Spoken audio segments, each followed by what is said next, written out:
Hello! みんなこんにちはこんばんは Hello! 見て見て見んなよHi Hello! Hello! Hello! Hello! Hello!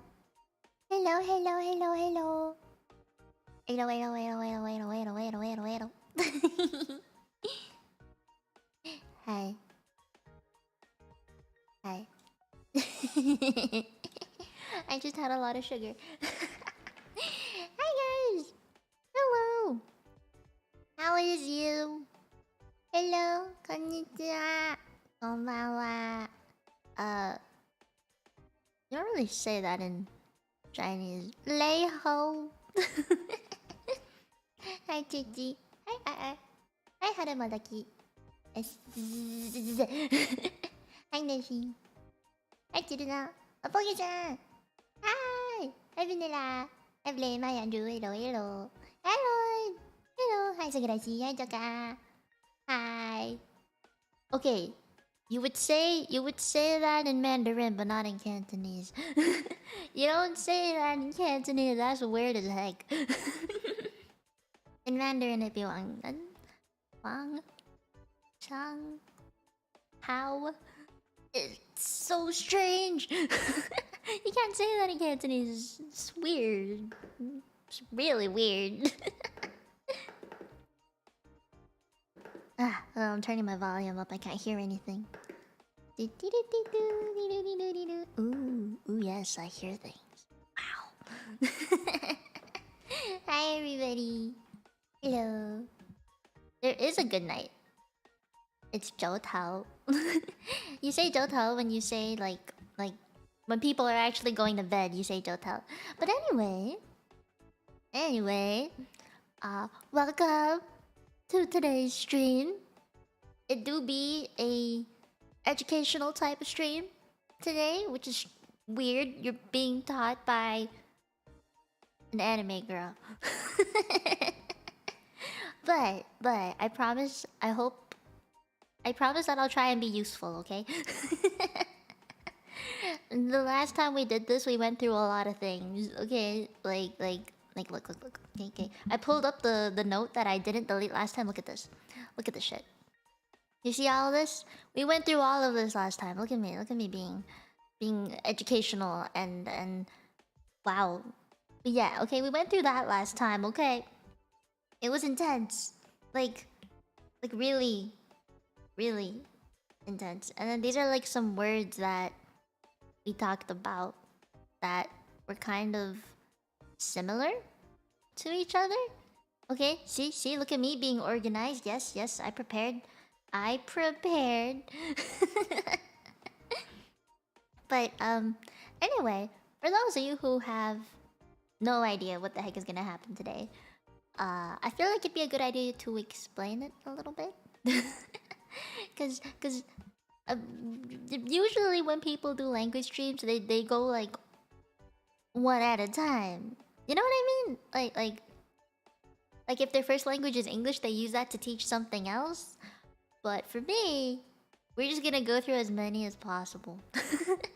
And then I'm gonna break your brain. Mind break, yes. And also, I'm having dry cereal, okay? So you're gonna hear me crunch on some. Hi, Ammo. Hi. Hi, Ammo. Okay. So, today, well, no, I should tell you guys what happened last time. Cause last time, like, in the beginning, I asked you guys what you wanted to hear or what you wanted to talk about. And a lot of you told me that you wanted the basics. Something that would get you through, like, a day if you went to a certain country. But I was like, that's boring shit. You could just Google that. So I was like, we gotta talk about some other things. Some other weird, strange things. And I was like, we're just gonna talk and see where we get. And if I can't explain it through words, I'm gonna draw it out because it is so much easier to just draw sometimes. Okay, like with written words, it's just easier to visualize, I guess. When you just talk about it, sometimes it's like, huh, what? You know, like that kind of feel. But yeah, like my brain was not prepared for this today. My period hit me overnight, and I woke up like fuck. And all I felt the entire day was cramps, and I was like, I need to stream this afternoon though. And then I just felt like, no, never mind, I cannot do it. So I decided to like take a bunch of heat pad things and just stick them on my tummy. And I actually have a electric heat pad on my tummy right now. Cause I was like, I gotta get through this. We're gonna sit here and get through this. So yeah, I have like a heat pad on my tummy. I took pain meds. I'm good. I'm fine. You know what? This is actually a lot less painful than it was last month, so this is great. But yeah, I was like, I gotta stream. I said I would stream, so I would stream. Survival level for if we get isekai to Hong Kong. Oh yeah, let's go. No. We're not gonna simplify it down to just Hong Kong. If you get isekai to Japan or Hong Kong or China or Korea, wherever it is you're gonna get isekai to, I'm gonna try and prepare you for that. Be like, money please? Okane? Onegai? Beitin? Oh? Please? Goi? 钱给我谢谢 돈 주세요. Money? Because that's the first thing you need to survive, right? Money? At least I think that's how it would be. Right? I mean, right? I don't think I'm wrong. If you're gonna go survival mode, you first need money. I think that's the most important word now, right? You gotta know what money is. Or phone. Phone. That's a really important word. If you don't know the word phone, then you're really fucked. Like that's a very important word. You know, if you want to ask somebody if you could borrow their phone to be like, hello, anybody on the other side of the earth that can save me, right? You gotta know the word phone. And then how are you gonna ask somebody for their phone, right? Like, give me your dinhua. Okay, there is some issues though that I've come with, like, when it comes to teaching these kind of things to people in a stream, is I jump from language to language, and I never stick to one. So that's why whenever I'm doing it, whenever someone asks me something, sometimes I'm just like, wait, no, I'm thinking in a different language, give me a second, and I brain fart. This is a problem that I think a lot of multilingual people have, where you just know so much that it feels like you know nothing. I hope that makes... I feel like if you don't know, then you don't know. Like, it's just something only people who have experienced it can understand.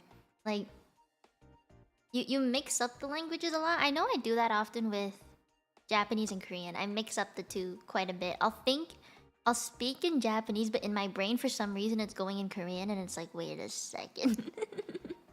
Like, I also dream in different languages, which is kind of weird. I don't think many people do that.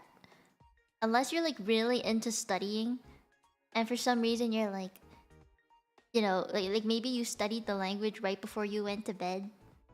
And then for some reason you will dream in that language, but it will eventually revert to something, you know, like something that you're more familiar with. It's just how it is. It's just how it is. You cannot control the brain sometimes. Feel like your head will need one default language at a time? Yeah.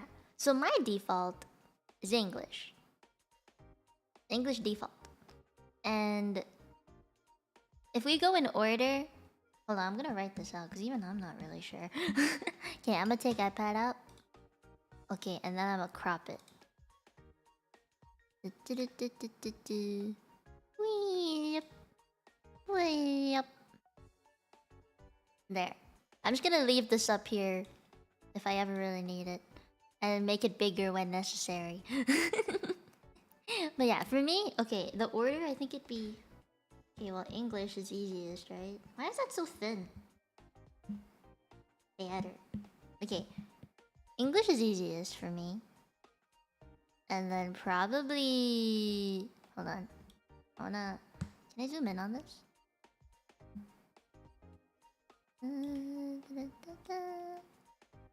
Oh, that's weird. Oh, yo, that's so strange. Okay. Yeah, it goes English first. And then after that's probably... Let me think. I would say Cantonese. And then after that... It'd be... I think it'd be Japanese, yeah. And then after that...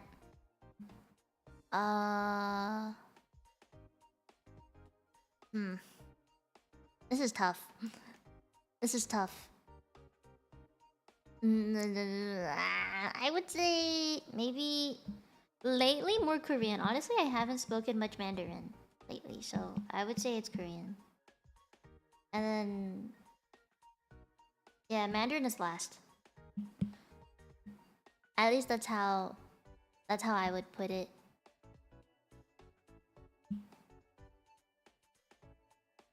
Yeah. Yeah. Yeah, that makes the most sense to me. I don't know why, it's just... It is how it is. When you're asking what I think of in my head, English. Default English. And then after that, it's probably Cantonese and then Japanese. But, like, whenever I stream, I have a different brain. Like, in the middle of a stream, I will do my best to say, like, stuff in English and Japanese primarily. Because I know that's the demographic that my viewers are in. Japanese more than Mandarin? Yeah, okay, so the reason being is my timeline of learning languages is a bit messed up. Because it starts and ends at different times. So, let's see. You see me right from here to like... Oh, that's too far. Here? Wow, that's a really limited space. Okay, I'm just gonna...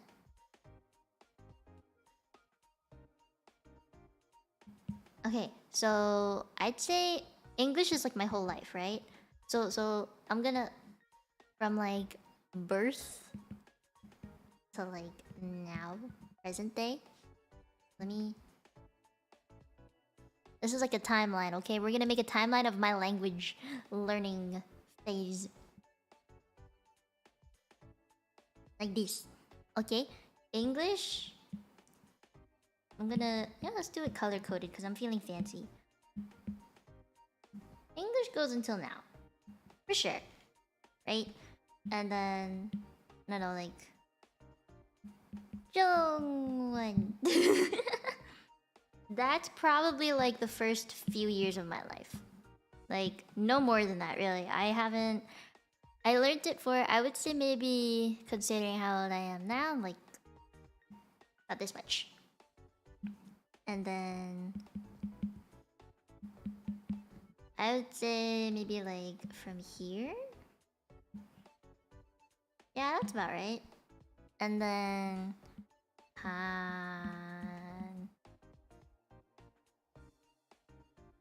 I should really finish the thing.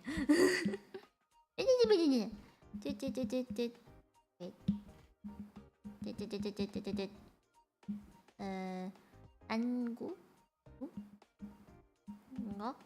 So this is probably about...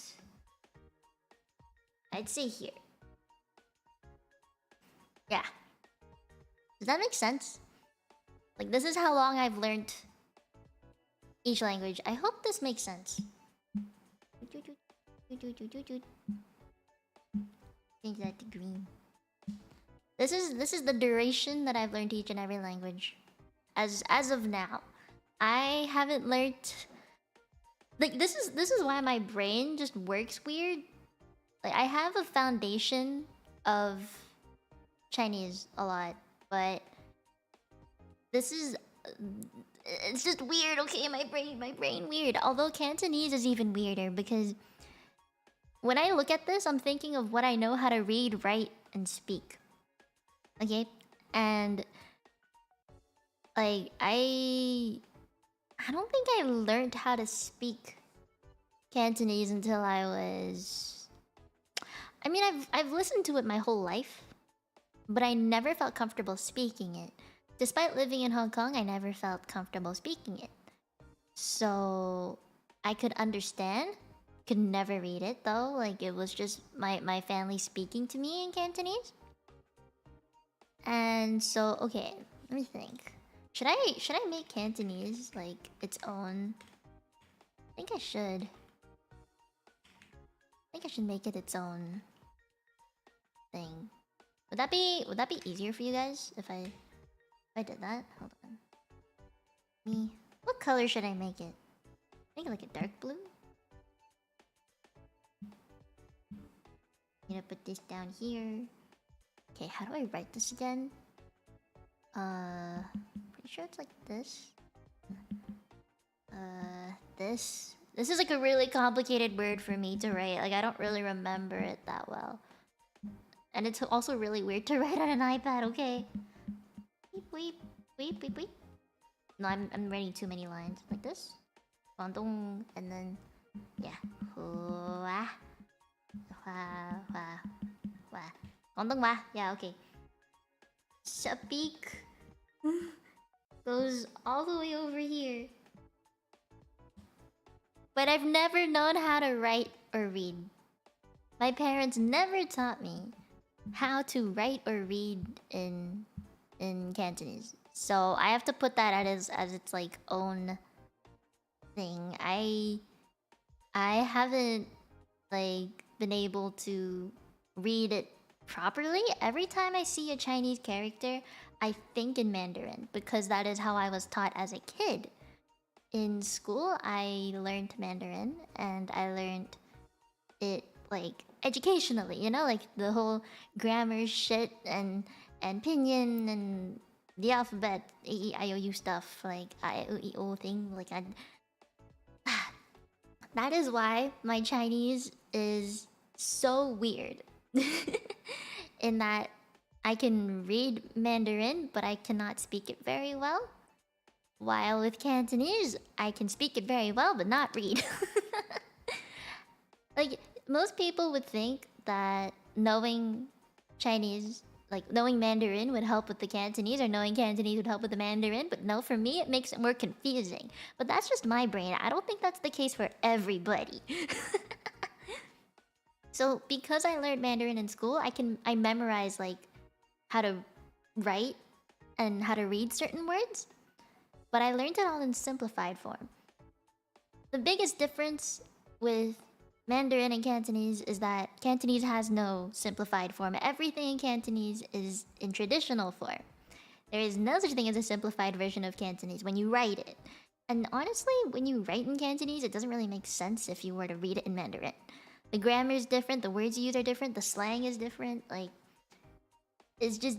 the grammar is probably really similar, but... wording is the way you say things just is entirely different. It's just really weird. Cantonese isn't romanized, so it's a bit more difficult. Yeah, there is a way to romanize it though. I just was never taught that. You know how it's like, I don't know, you can write like a, and then like a like this. The whole number system thing, I personally don't really understand it. I mean, I try to guess the tone, but I never know how to... I don't know how to actually read it and get the tone right. Do people even write as they speak in Canto? Yes. Yes. There is actually a function on your iPhone. If you go to like the language settings, you can read... you can like... there's a Cantonese keyboard, and you can actually speak into it in Cantonese, and it will write the words out for you the way that you say them. So there is a way you can text in Cantonese. My parents, they when they text each other, they use their finger to write each character that they want to say. So there's no way to text it without being like... you have to be able to know how to write each character. There's no way to put in like pinyin and text with using the alphabet, like romanizing the characters in Cantonese. There's no way to text like that. But you can definitely write each character out individually or speak into the phone to type in Cantonese. I use that all the time with my family. Whenever they text me in Cantonese, I turn on that function. I'm like, oh, fine, okay lah. Because usually when my parents text me, it's like, when are you coming home? Or are you gonna come back for dinner? And I'm like, oh, if I like fine, or like I'll text them, be like, oh, they done got 5分钟 you know, or if they're like gonna wait, if they're telling me to, I don't know, get something at the start, like, 我應該買幾多啊？應該使幾多錢啊？仲有冇地方你想叫我去啊？ I feel like that, you know. I use that, and that is how I text my parents. Okay, and they think that I know how to text in Cantonese using the like writing it out and stuff, but no, I say it. Hi Ryan. Have you ever thought else about the languages? Wait, what? That makes no sense. What? Thought? You mean taught? Pretty sure my answer would be the end of any Canto text. You do have to be pretty accurate with the tones, otherwise it's not gonna be right. It'll be really weird. But this is like my main problem, is the fact that I cannot write in Cantonese. Like it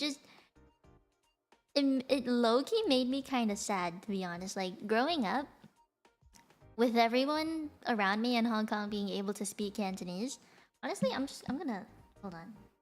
Speaking wise, I think it really should be, I would say like here, a little bit overlapping this, but not entirely. Because as a kid, I was never able to speak. I could understand, like from here to maybe like here, like can understand. That is it. Can speak. And even then, it was really broken. But you can tell just by looking at it, the duration that I've learned each language is vastly different. This is in school. Like I learned this in school. This is my first language. And then these two are self-taught. Yeah. Does that make sense? I hope that clarifies my level of understanding. Have you ever wished to become a teacher? Because you really got teaching other people? No, I don't think I could be a very good teacher. I have fun just sharing my knowledge, but I don't think I could be like an actual teacher, because if that's the case, I'm gonna have to teach grammar, and grammar is the most difficult thing to have people understand. Like, if you don't get it, you don't get it. There is a very simple thing with grammar though that I think I can explain to you guys. I'm gonna take like the basic phrase, like I like you. When you look at it this way, right? It goes, let's see, I'm using this color.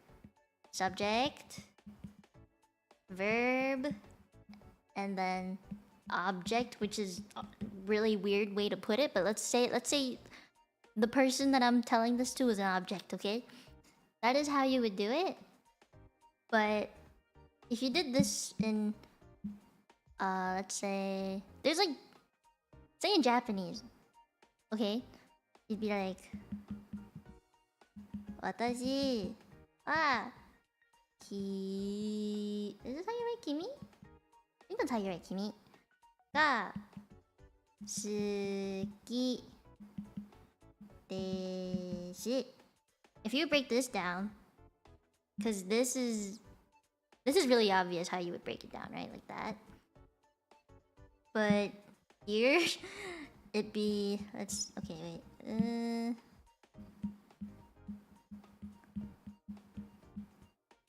This.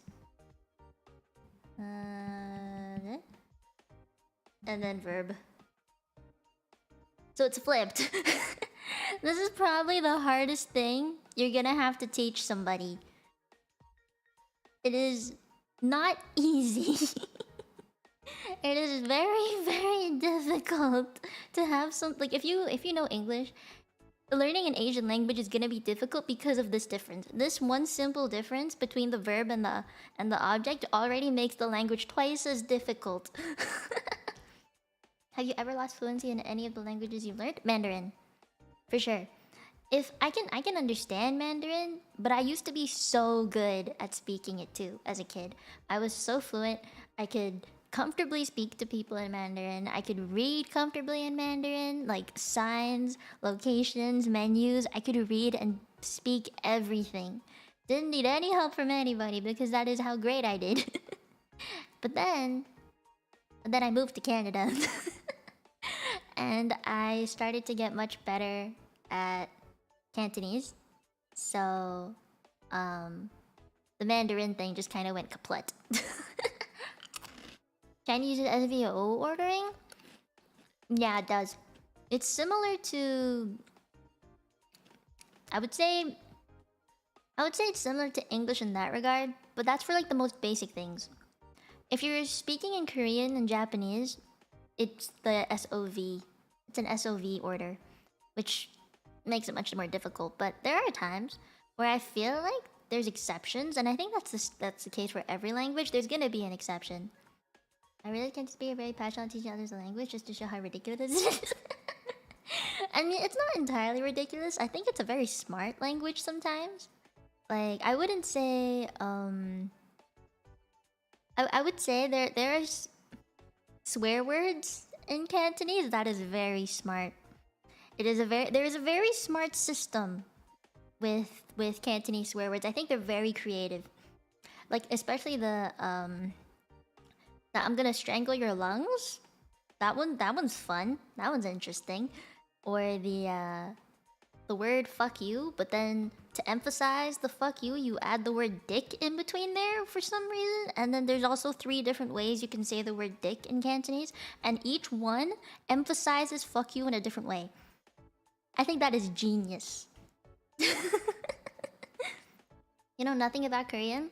There's a lot of words in Korean that sound similar to Cantonese. I was actually watching a Korean show about like I think it's if you guys don't know what it is, it's Busted. It's on Netflix.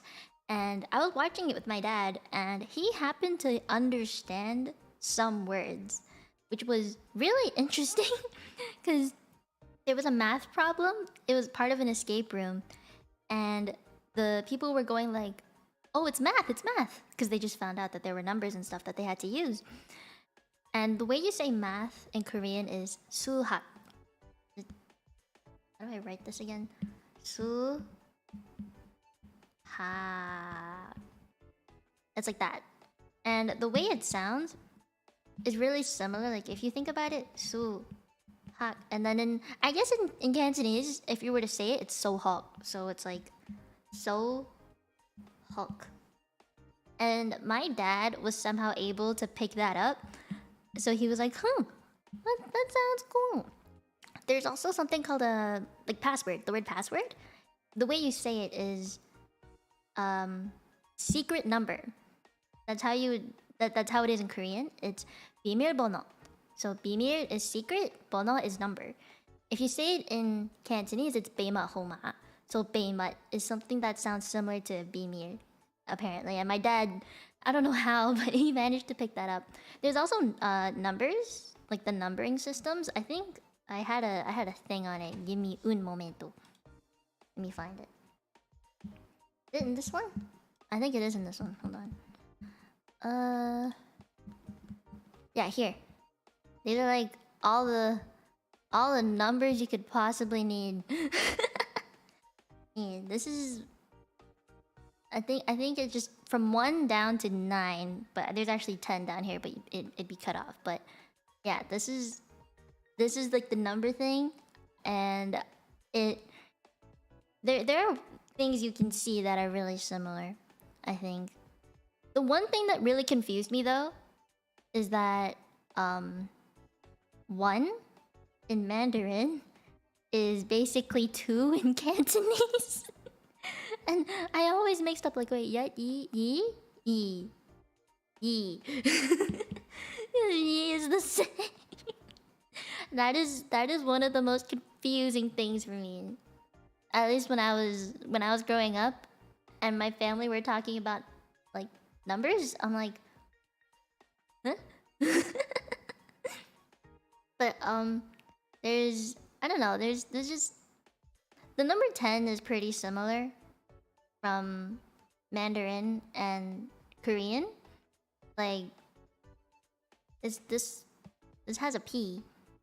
This one just has no P for 10.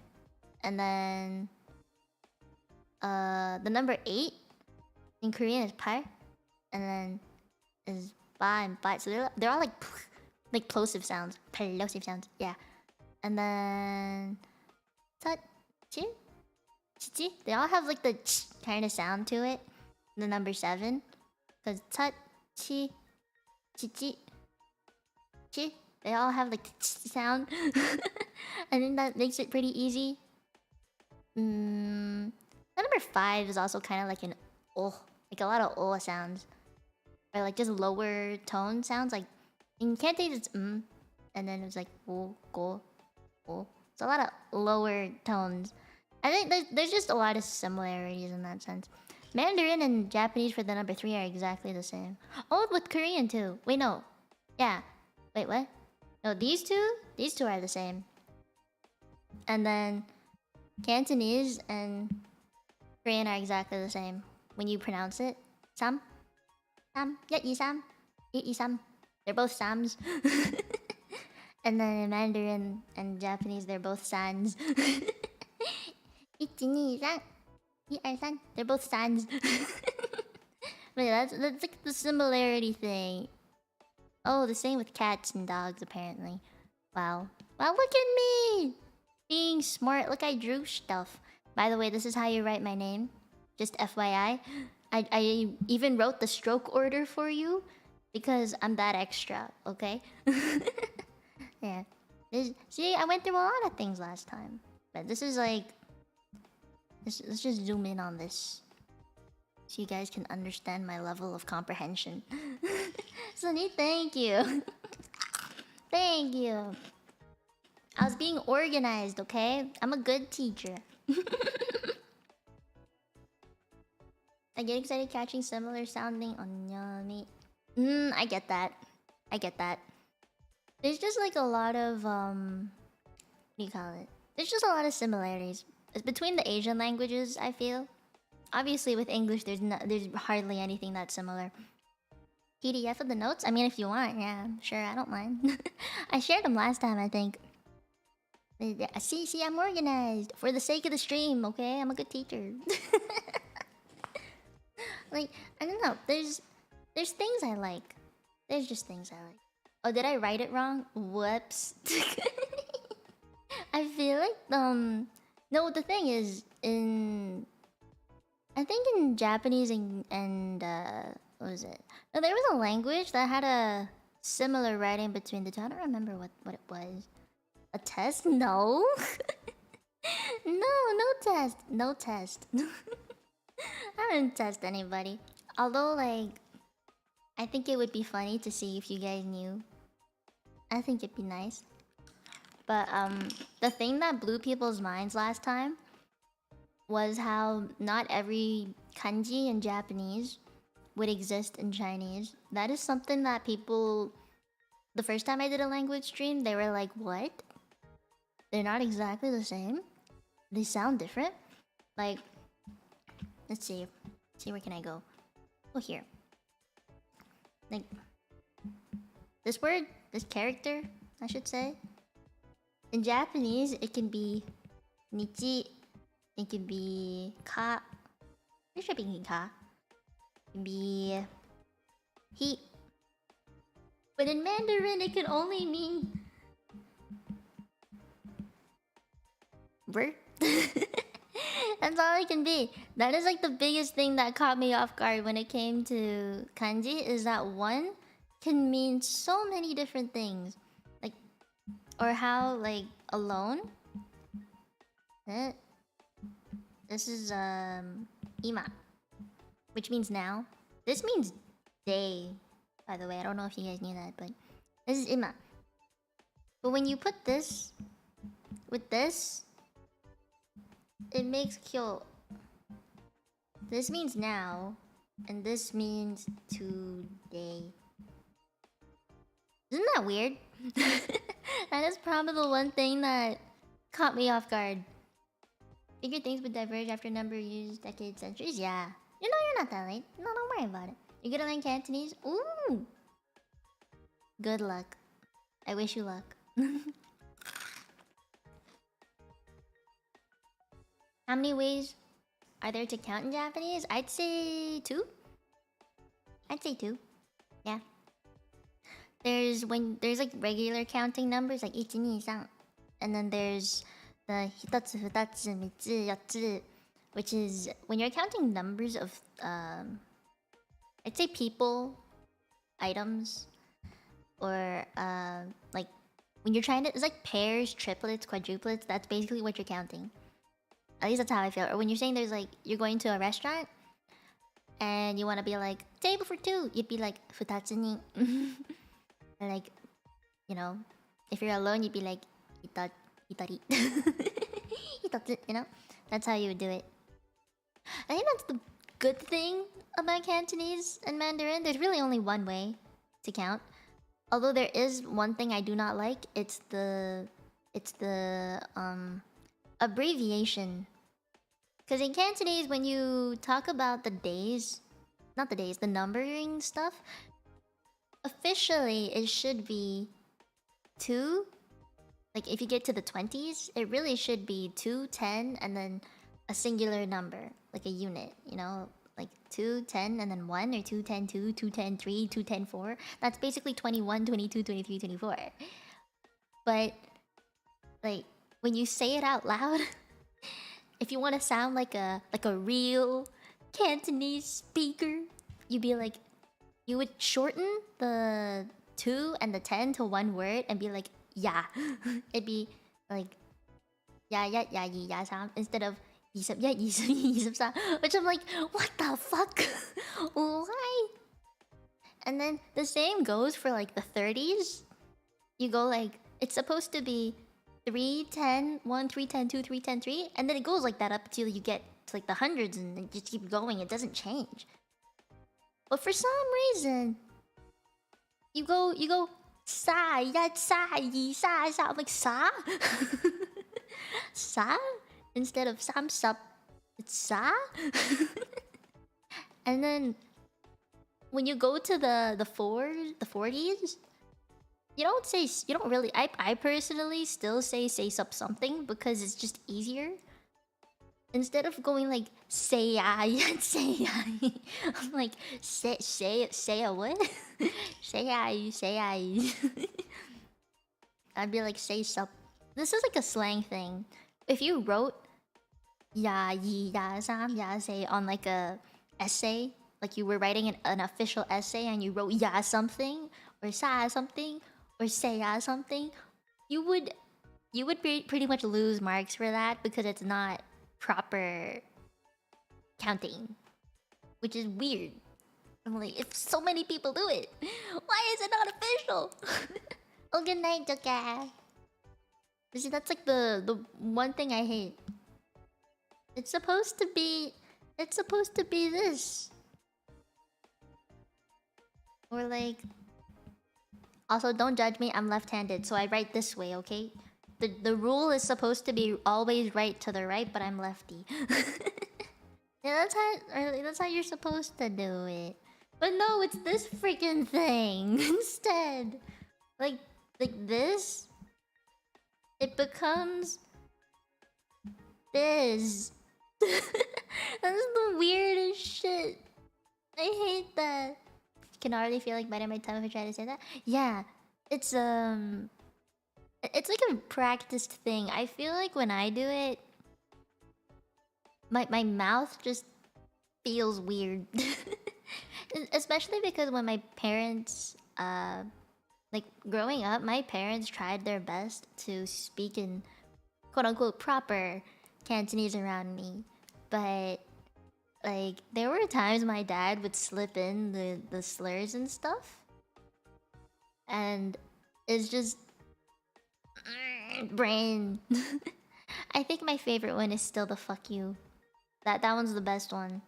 Syntax thing? It makes perfect sense but still considered wrong because convention. I mean, I wouldn't say so. If you wrote it in text, it's correct. If you wrote it in a very casual, informal setting, it's correct. But formally, nah, is weird. Separate character for the number shredding? Yeah. Yeah, it's a different character. This is yeah. That's yeah. This is weird. I don't like this. The only time I say this is I would say when I'm talking to my parents about like clothing prices. You know, like when I'm going shopping and I see an outfit that's worth like 20 something dollars, I'll be like, "Mami, yaman na." Yeah. Yeah. Did you know that? I wonder if you guys knew about it. Would you? Maybe not. There's like, I feel like the, what do you call it? The numbering system in Cantonese is never. It's just different per 10.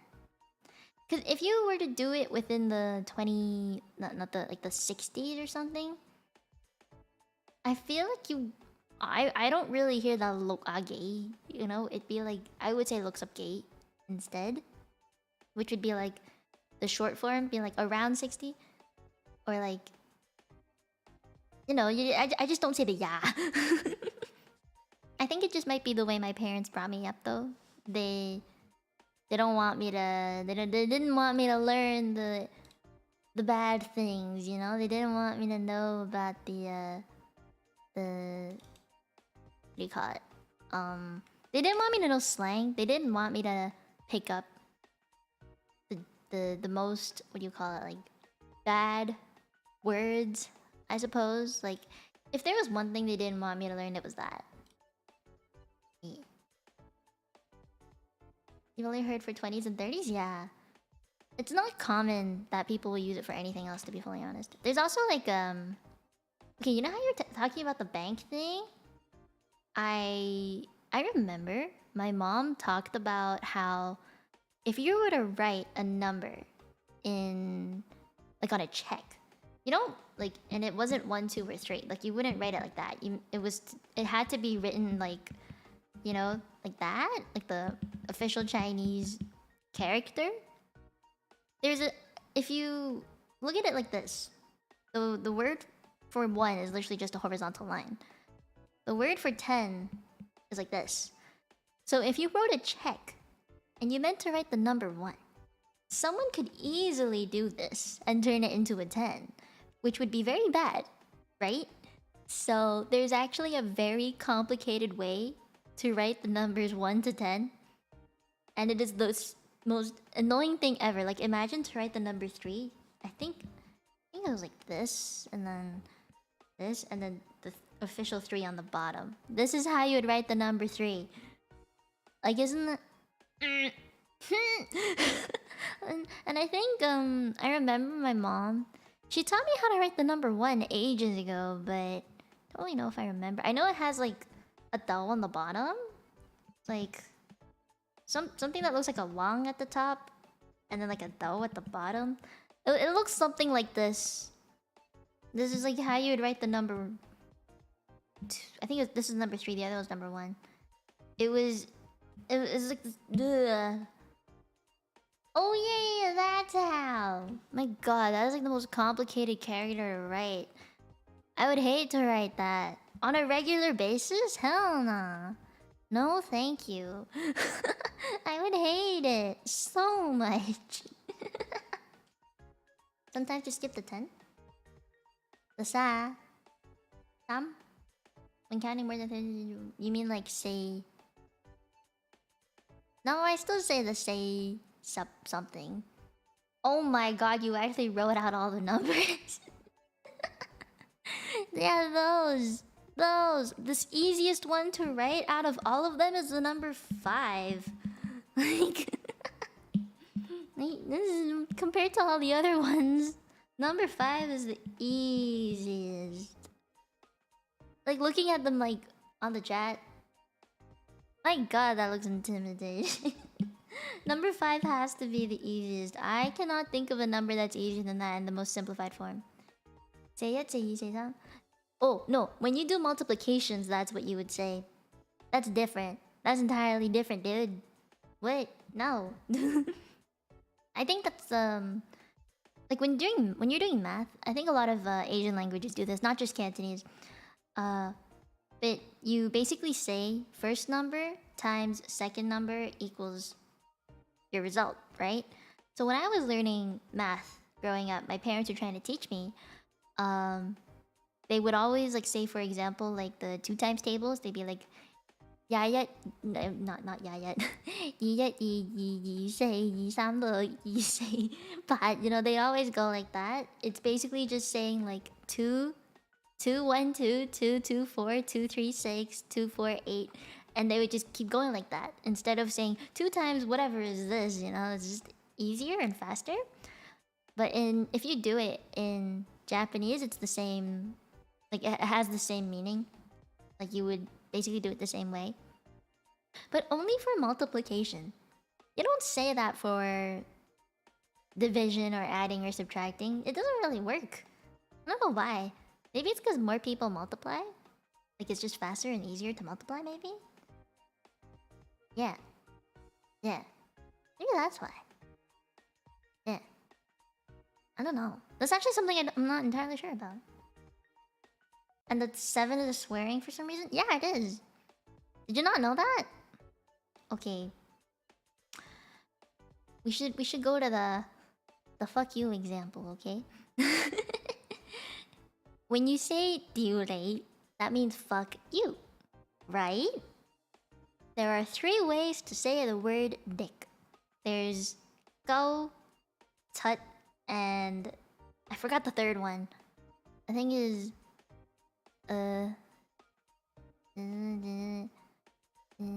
nah, I forgot the third one. But basically, if you say "diu gao lei" or "diu tat lei" or "diu something," the third, oh yeah, the lun. They all mean dick. There's 3 types of dick you can choose from, each increasing in intensity for the word "fuck you." And I remember one of my friends, Patty, she was just like, does each one mean like a different state of dick? Like flaccid dick, like soft dick, hard dick?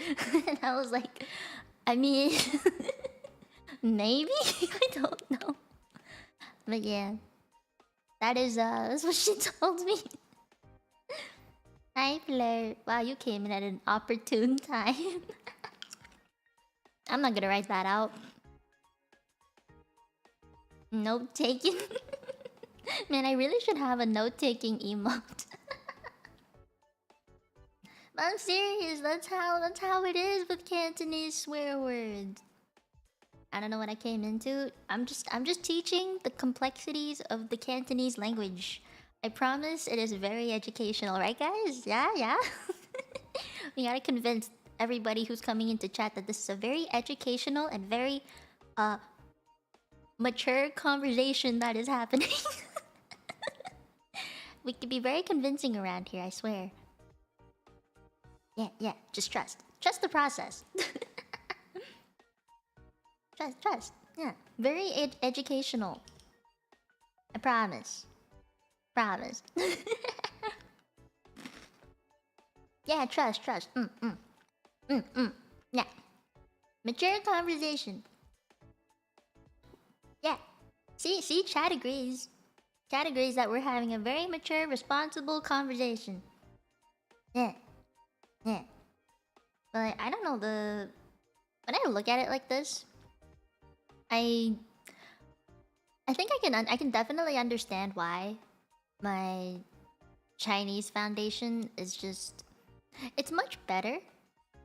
Like it makes learning Japanese and Korean much easier. It's because Japanese and Korean hold a lot of similarities with the languages I previously knew. It was just so much easier to pick up. The only difficult part was the grammar, like the whole subject object verb or subject verb object difference. Like that is, I still mix it up sometimes, but it's getting easier. I think it's become a bit more natural now, but there's always gonna be a few things that I fuck up, and that is okay. The word west is also a body part. Dong, nam, sai, but which way is which? I know that's what the four are, but I don't know which way is which.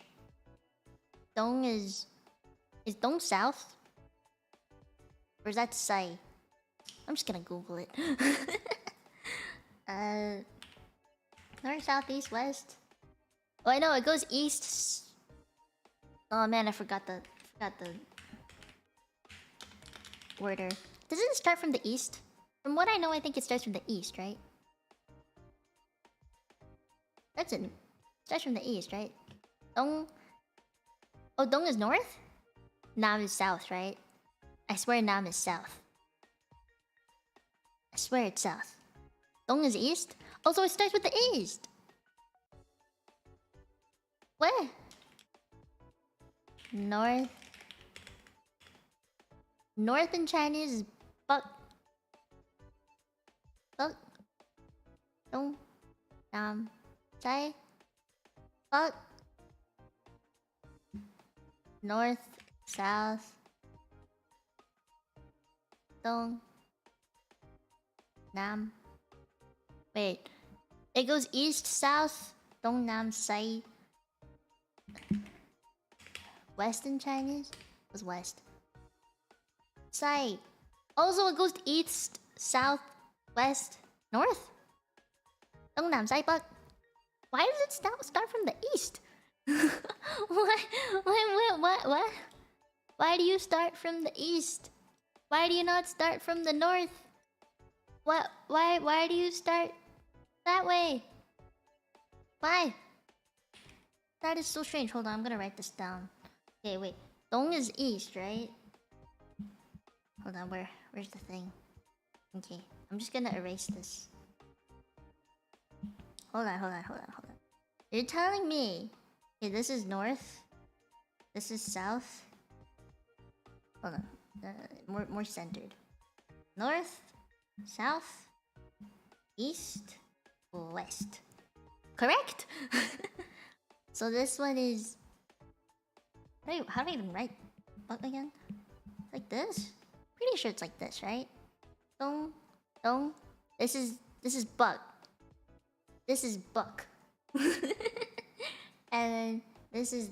You said this was Dong? Right? And then this is Nam. I hate writing this character. It's so hard to write. And oh wait, it goes like this. And it looks like a letter Y, like EN or something. I think that's how it is. And then this has to be Sai, like Sai Gua da Sai. Sai Gua ga Sai. Right? Alright. Oh man, I hate traditional Chinese. Don't make me write traditional. That's difficult. Although I get it. This is the only one that's like... It'd be like this. I don't like the traditional. It's harder to write. There's probably only like a few traditional words I know. Like to write out, I mean. I think it's like... There's something... No, wait, no, that's the wrong way. Wasn't it like... This? This is how you write... No, I wrote it wrong. The order is wrong. It's like this. I think it was like that. The simplified version is like... This, right? This is like the same word. It means mom. It means mom. Pretty sure it's like this. And then... The word for country is like this, or I'm pretty sure something like this. Oh wait, I should...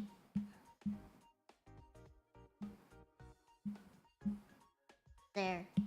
Pretty sure that's the difference. Is there another one that I know of? Oh, the dome.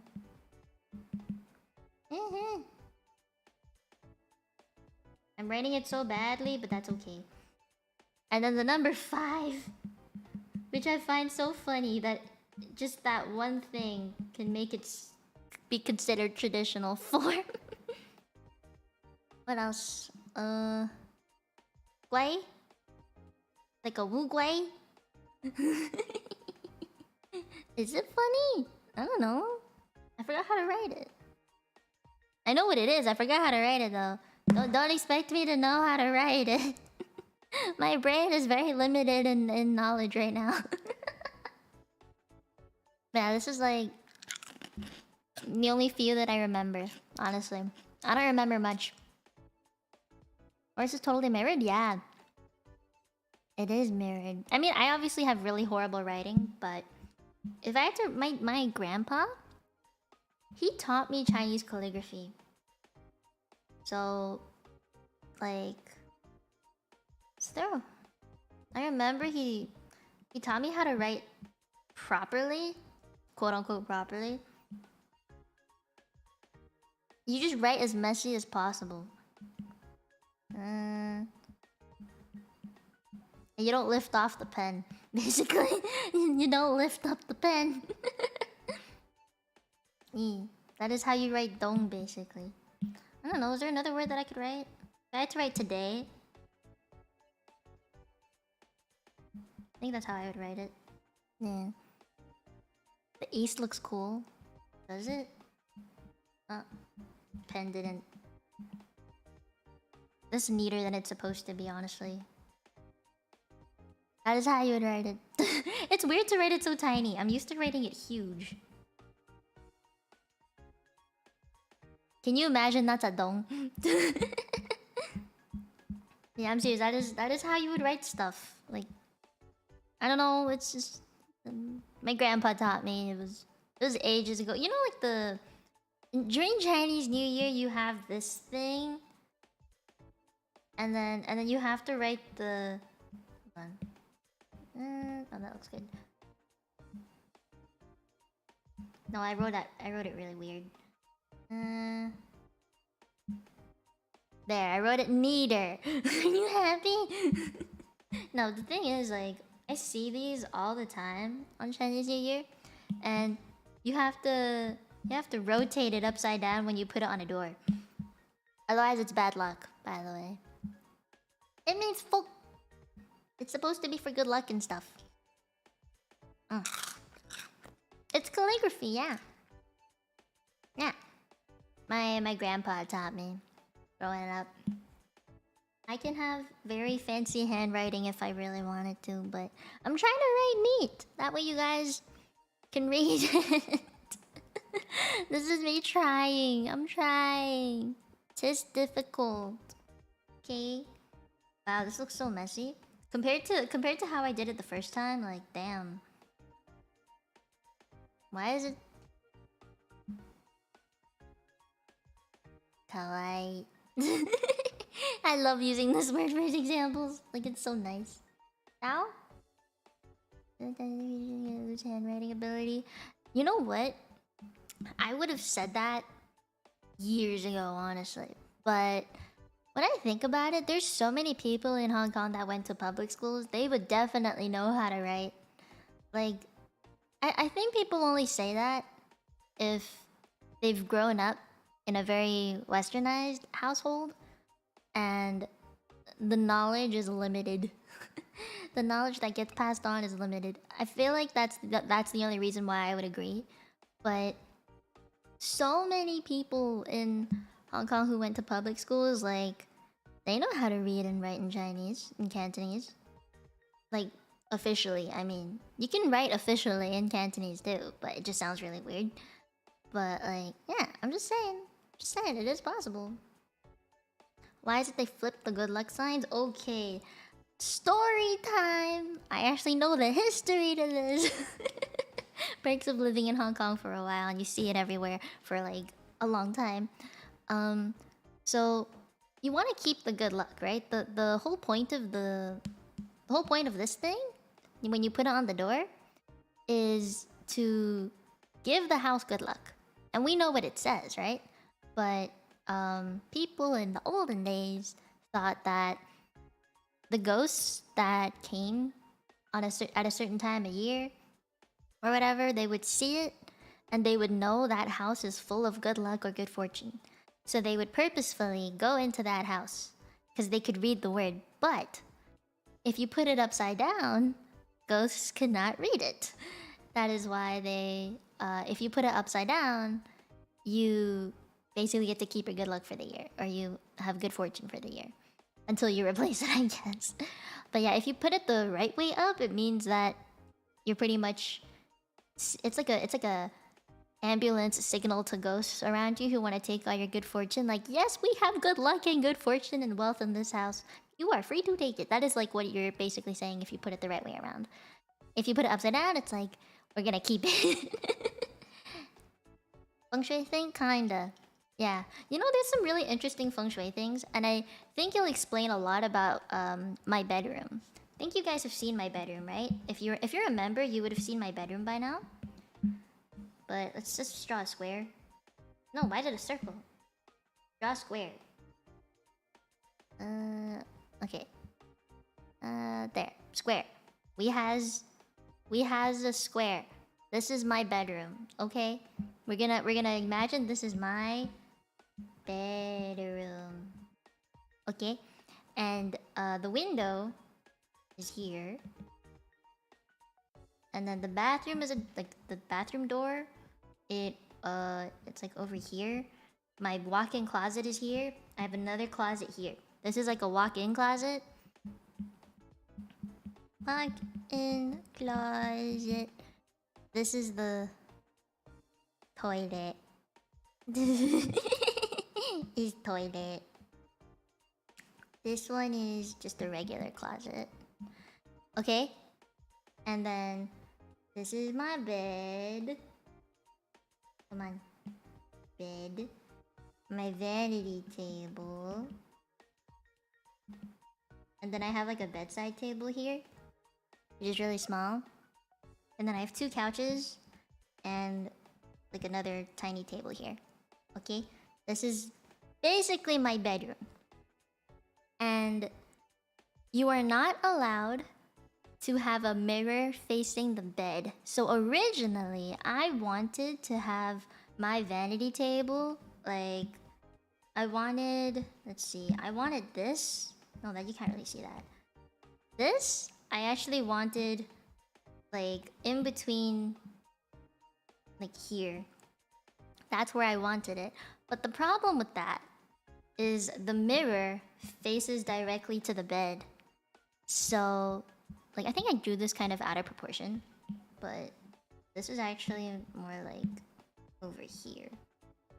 Yeah, that makes more sense. So I've put the vanity table over here.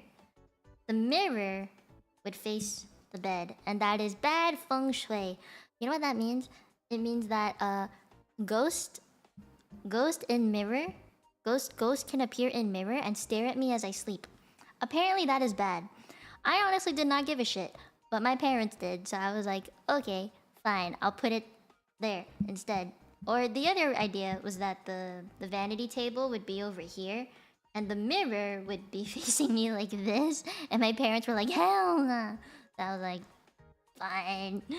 But that is basically why a lot of my furniture is up against this wall. I just have so many doors in my room that there isn't much options, I suppose. So, yeah. Twas sad. Are you superstitious? No, not really. But my parents, they do care about the whole feng shui thing. I have like a little, what do you call it? Like a little thing here that's supposed to bring me good health or something and keep the what do you call it? Bad things away or whatever. I also have a dresser over here. But that's like another thing. Okay, and if it's facing the bed. I mean, that's what a lot of people said, but honestly didn't really care. I just thought it would look good. And if it's at night, I'm not gonna stare at it. But you know what? It doesn't matter. I'm not gonna move it. But like, I also thought like I could put a projector screen over here, and then I can watch movies. Just watch movies like this. But that's like the feng shui thing. And you know, my sister though, her bed, like imagine this is her room instead, and like the doors were all gone. She doesn't really have many doors in her room. Her vanity table is on this side of the room, but it's more like to the side, so the mirror, it doesn't face her. Yeah. Yeah. Oh, hi Andrew. I hope you're okay. Do not get sick. Do not get hypothermia. No. Jade Buddha? No, no, no. It's not jade. I think it's gold. Pretty sure it's gold. Yeah. Yeah. Yeah. I hope that explains things. I'm gonna erase this now. You guys don't need this. Hold on. I'm just gonna... There. Yes. And this is my background story with Chinese. This is how I grew up with it, basically. Like the thing. But, I mean, besides that, I think Japanese is probably the more fun one for me to learn. I had a lot of fun with it when I first started out. I remember I had a really small iPad mini, and I wrote all of the alphabets out, like all the o and the a and the e and the I sounds. Like I wrote everything out, and I don't remember the exact order it goes in. O, ro. What's another one? Yo. Things like this. I remember I just kept writing them out like a shit ton. Or like E. B. Guess I can write it properly. B.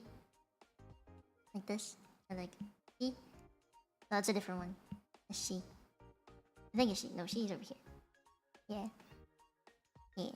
Like I remember doing that a lot. And then I would cut the thing in half. Like imagine this was like the book. I would cut it in half straight through the middle. And then I would write like, I don't know, like that. I'd write the katakana and the hiragana on the bottom, or I'd flip it. Doesn't really matter. But yeah, that's how I studied. Or like, okay. Oh, that's another word. My bad. The Chinese was in my head. I'm sorry. Are you sure it was like this? No. Did it? No, wait. Pretty sure it was something like that, yeah. Yeah. I don't know, it's just, this is how I studied. And you know what messes me up still? Is, kore to kore. It's so hard for me to tell the difference. When you go this way versus when you go this way. Apparently, one of them means shi. One of them is... No, tsu? Tsu? I think one of them is tsu. I forgot, honestly. I don't really use katakana. But they are different. They are different. I'm gonna look up which one's which. Let's see. Is it katakana? どっちがつと This is tsu. I think. Wait. Hold up. Okay. I got this. This one going upwards? That's too high. This one going up though. This is shi. And then this one going down is tsu. Nande? And wait, this one going this way is so? And then this one going this way is the N sound. Nande? Poke-san. どうやって読むの？似てるだし。How do you tell them apart? How do you tell them apart? Because if you write them out badly, like me, They all look the same.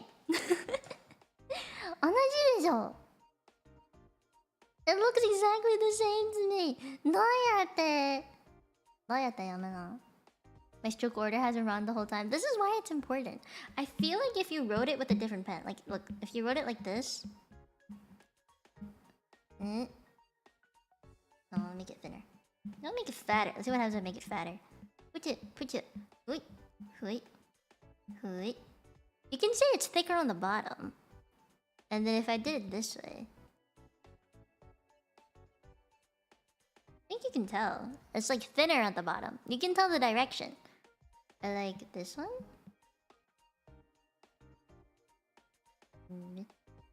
No, wait.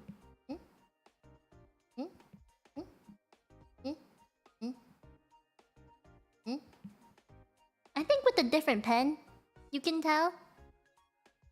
別なペン作ったら、別なペンで書いたら、まあ、これより安い。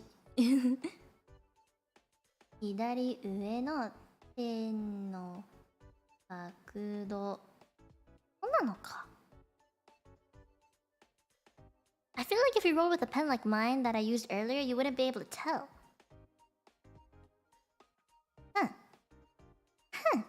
This always confused me. It takes me forever to like. I use like if it was a full word, I have to read the entire word and just guess maybe. Oh, that's what that one might be. Smiley face.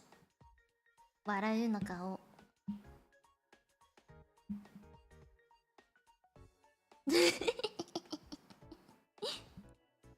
難しいな、カタカナ。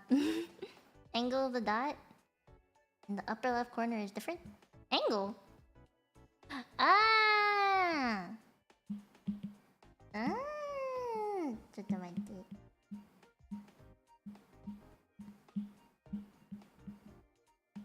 これはこっち？これはこっち？かな？でしょ？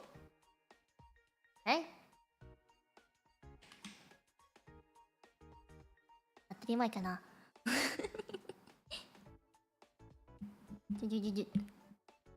ちはこんな感じと、これは This one that's lower, I think? Let me see. つはこんな感じかな。あー、わかる。Oh man, this is difficult. でもこんなペンになったら、待って。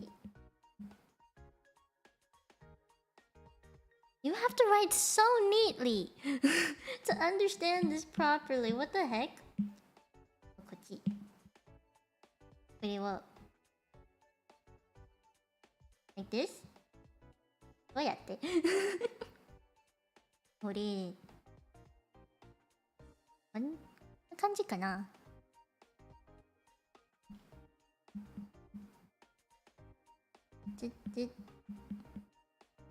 こうやって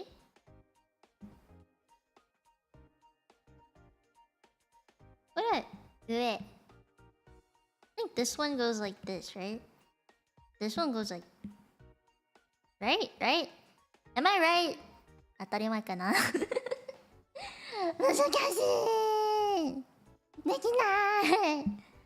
読めない。そう。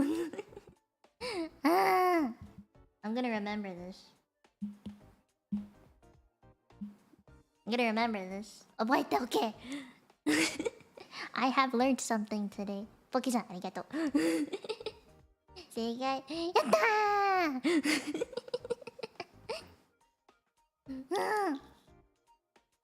ー。暑いな。暑いな、本当に暑いな。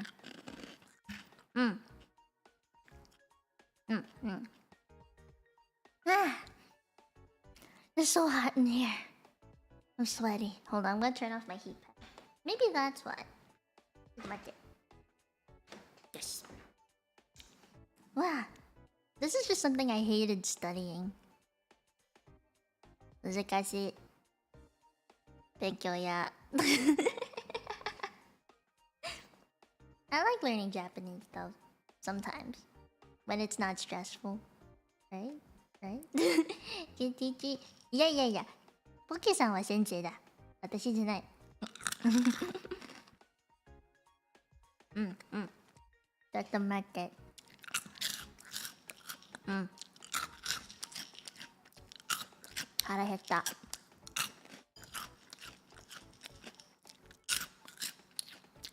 うん。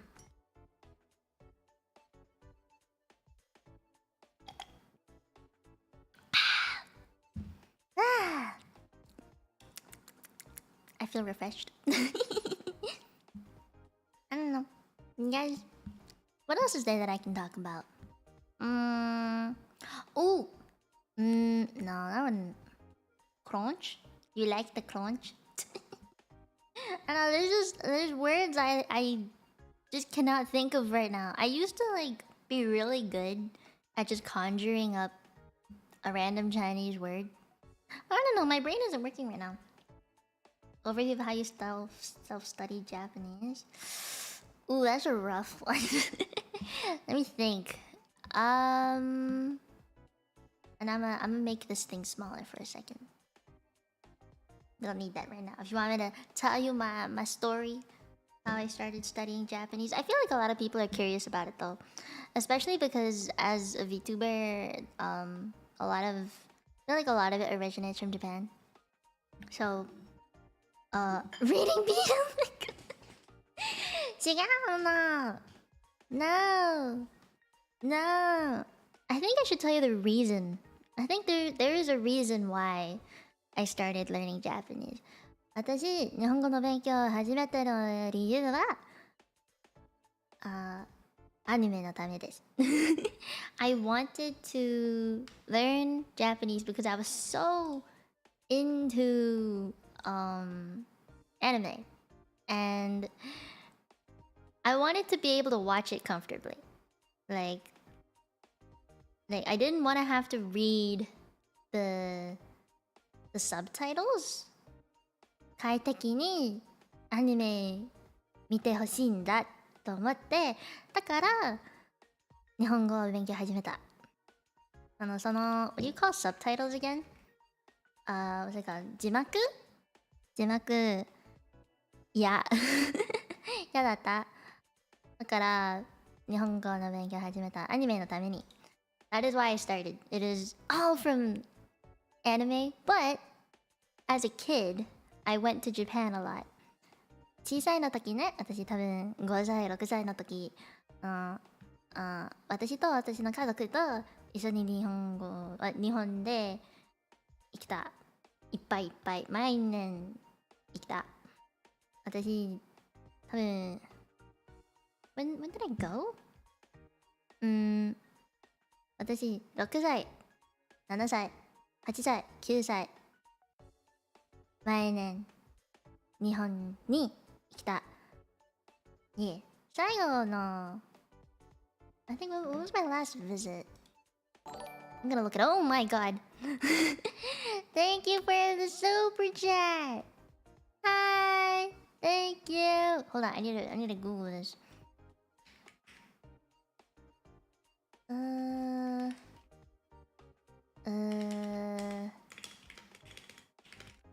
gonna not Google. I'm gonna look at my previous. Hold on, I have a record somewhere.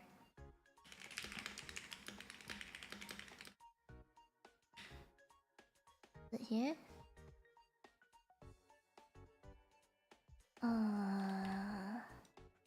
Let's see. そうね。Oh yeah, okay. 最後に日本のwhat's the word? 訪れた。それは私15歳の時でしたね。It wasn't that long ago, honestly. Is it true that the more JP you learn, the more you understand that anime protests are just puns? Puns? I mean, sometimes Japanese is very good. いやいやいや。実は小さいの時、いっぱい日本に来たの時ね、私の家族と私と一緒に日本の、what would you call, like, what's the word? 学校に行った。Yeah, because we went to Japan a lot. When I went there so much as a kid, I just had a lot of fascination when it came to what do you call it? When it came to the language and the culture. I just grew up around it. I went there every year, of course I did. ね、ただの人々。That's just the anime. It's not real. My original motivation is to consume JP content like anime and these. Fair, fair. Honestly, like, because I was a kid, right? I just enjoyed it. I just enjoyed Japanese culture, Japanese food. I loved being there. I just loved being in Japan. It was really fun. 楽しかったね。私小さいの時、赤ちゃんの時、いっぱい日本に来たし、だから楽しいと思って、もっと知りたいと思って、その興味ある。そうね、興味ある。その時。でも、言語まだ勉強始めたね。ただ、興味あった。Yeah, I had an interest in it. That was it. I didn't learn the language, didn't really do much. I just enjoyed it. You know, I was a kid. You think knowing it? Yes. Yes. I would say so. Yes. Because the katakana and certain words just sound similar, or certain writings are similar. So yes. It helped me start for sure. Yeah. But then when I was 14, 15, that is when I started getting into anime. Like 14、15歳の時、私のカナダ人の友達ね、みんなはアニメ好きだった。でも私ね、いやいや私そんなこと好きじゃないけどね、それいた。私いた。本当だ。私、その時アニメ嫌いだなーって言った。それは嘘だった。I just didn't want to admit it that I liked anime. Okay, a lot of my friends loved it. I was just like, no, I don't like it. I don't like it. I'm not into it. I was in denial. I was like, no, it's not for me. 私、その時14歳のみやちゃんは、アニメは私にとって大事なものじゃない。私興味ないって言った。ツンデレ Kind of. I was just in denial. I didn't want people to know. And I was going through a shoujo anime phase. I was like so into it. I watched Brothers Conflict. I watched the vampire stuff. ヴァンパイアのアニメを見たし、狼ジョジョとか、青春ライド、君に届け、エセヨとか、恋愛のことね。恋愛のアニメ好きだったし、なんか恥ずかしいと思って。だって私の友達は異世界とか冒険者のアニメ好きだし、完全に別のアニメのジャンルでしょ。だからなんか怖かったね。だって私の友達笑うのは私に笑う。どうしようかなと思って、ただ恥ずかしいだった。I felt weird. I felt weird. Too afraid to acknowledge in public. わかる Yes. いや、ポケさんニャンニャンしてないで。So yeah, that is how I started to really learn Japanese though. その時、15歳の時、本当に日本語の勉強始めた。だって私、学校で勉強の時ね、アニメと音楽と一緒に見ようと好きだった。I liked listening to music and I liked to watch anime as I studied actual school stuff. So, like, I just wanted to be able to listen without reading. Hope that makes sense. Like to want to be able to focus on two things at once. You know? Hydrate, stretch. Oh, okay.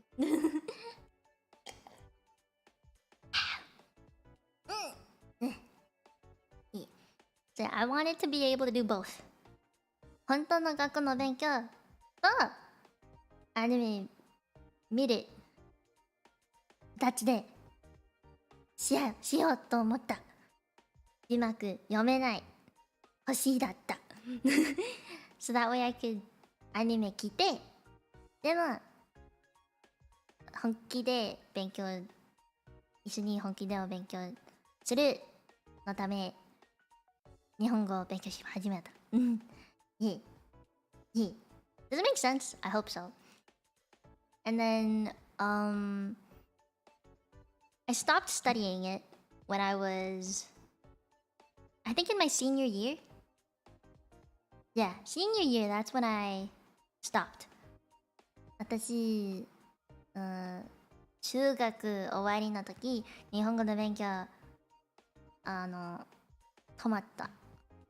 だって、大学のことを心配して、本気で学校の勉強したいと思って、だから、その時、たまたまで日本語を勉強で、でも、ゆっくりで止めた。I just didn't have the time to keep studying Japanese with university enrollment stuff happening and my grades were really important, so I just had to stop. And I think right before then, I had a really big interest in learning Korean. So yeah, I started doing that instead because I had like a really strong K-pop and K-drama phase. I think that started in grade 11, grade 12. So I studied it way more, which is you know, the timeline, guys, the timeline. This is why this is important. I started learning Korean a little bit after I learned Japanese.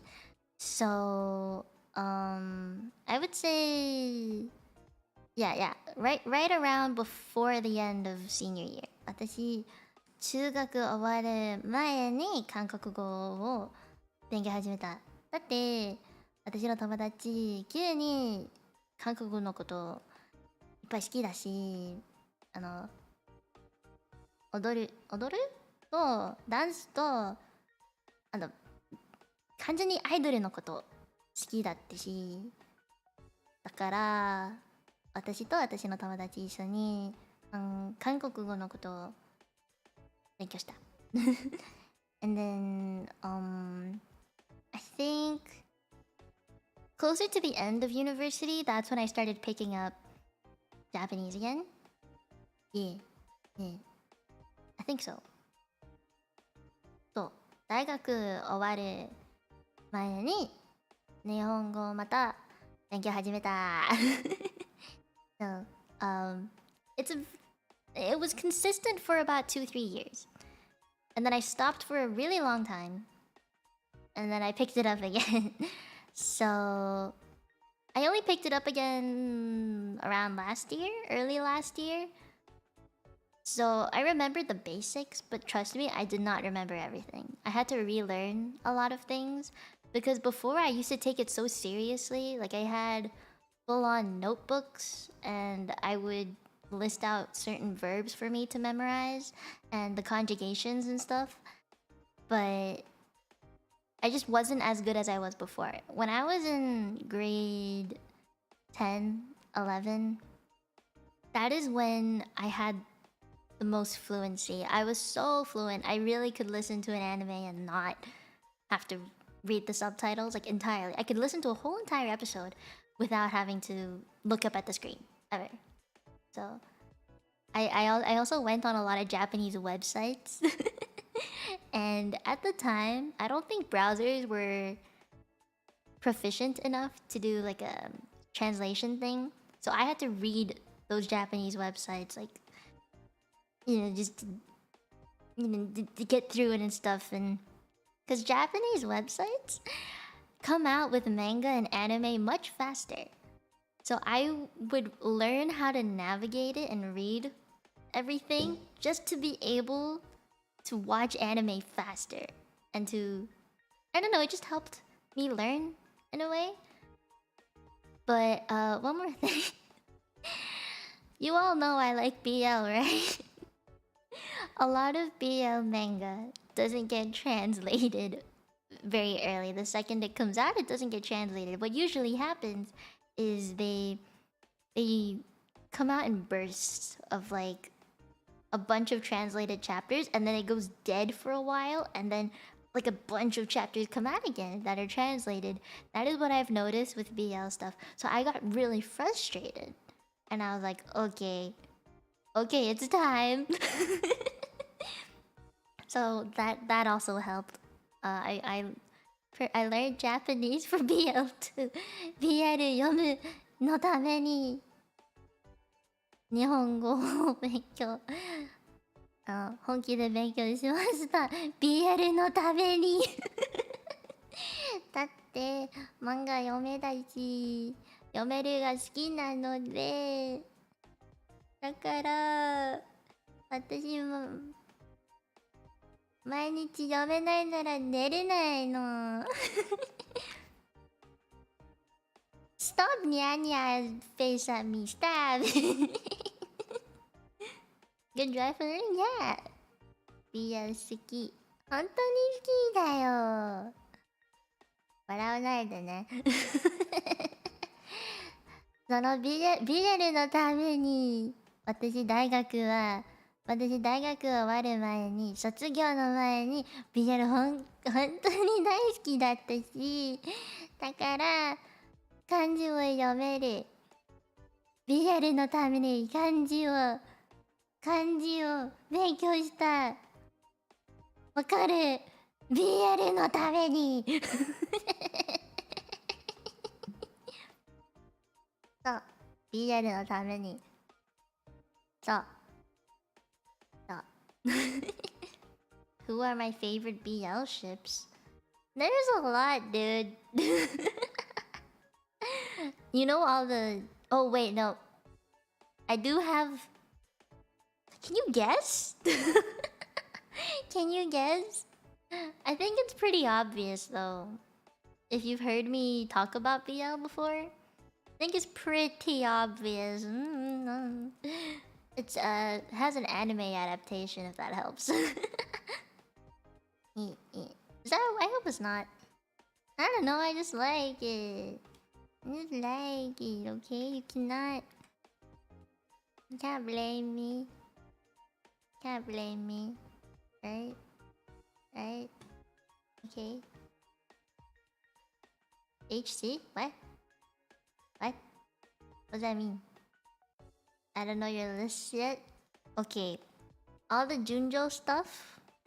Okay. I like all the Junjo stuff. I like everything from Given. Oh, you wanna know a funny story? Okay. When you're learning Japanese, at least when you learn it in a formal way, you don't really get to learn like slang or just the casual words for certain things, if you get what I mean. Like the keigo stuff, you know? Keigo no toko. Right? And my friend, she was like, this one episode of this anime is gonna teach you all you need to know when it comes to more slang type words. And I'm like, okay. And I was entirely confused because it was an old anime for one. And I just didn't think it would be useful to me. So I watched it and I was like, I think I need to watch it again. So I rewatched it right after I just finished watching it. And my mind was blown. And she's like, I told my friend afterwards, like, I don't know what to tell you. This has changed my perspective of anime entirely. It was Boku no Pico. And I was like, oh no. Oh no. I know. But yeah. 私の友達は私にとって本当に大事な友達なのに、その友達はリリゲン知らないねって言った。スラング。だって本当に知らなかった。その時。そして私、アニメは見たし、そのアニメ見えた。そのアニメは僕のピカだった。そのアニメのために、いや、私の友達のためにそのアニメを見たし、なんか、私の頭爆破した。爆発。私の頭爆発。That was my entry? Not exactly. No, I wouldn't say it's the entry. No, that was not the entry. That entry story is entirely different. I wouldn't say it's any better though. True, I feel like it's not really traditional. It's not. I would say it's not. Definitely not. But yeah, that was my introduction to it. Only heard of its legends. This is another legend. I would just say, watch it for the meme. Do it for the meme. But yeah, my brain was like, I was a teenager. I was a baby. No, not really. I was young. I was young and naive. その時何も知らなかった。その時、15歳の時、私、アニメ見えるの時、本当に、ただ恋愛の子とか、異世界のとか、それだった。それ感じ。それだけ。と思った。だから私の友達、僕のピコ見える。その言葉いたの時、本当に不難し。I scream very differently since then. Same. I've seen Ferris wheels in a different light. I've seen cars in a different light. That was my entry to car sex. Okay? That was... My brain did not understand at the time. But it is what it is.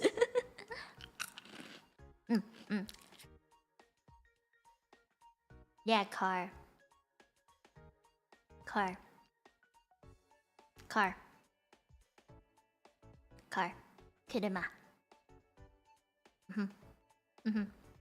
I will say no more. If you want to know more, you watch it yourself. But yeah, twas pain. Yep, car. Don't say any more, chat. Don't say any more. Let Yuki Hana figure it out on their own. Don't say any more, chat. Just we're gonna leave it. We're gonna leave it at that. Have you learned about Truck-kun? Yes. Truck-kun! You like car? Yeah. Kiremaski.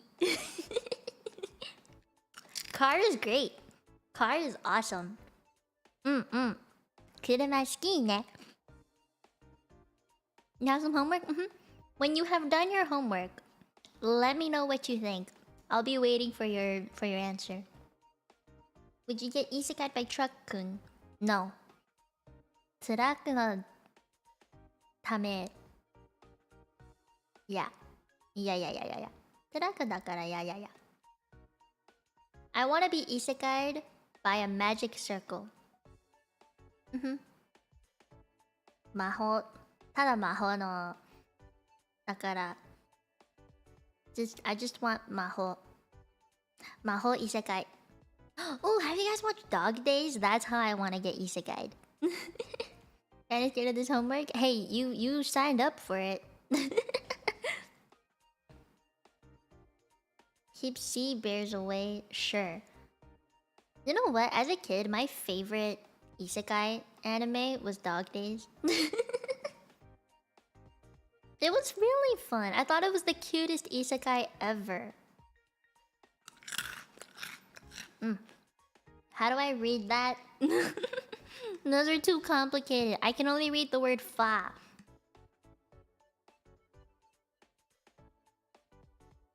Maho.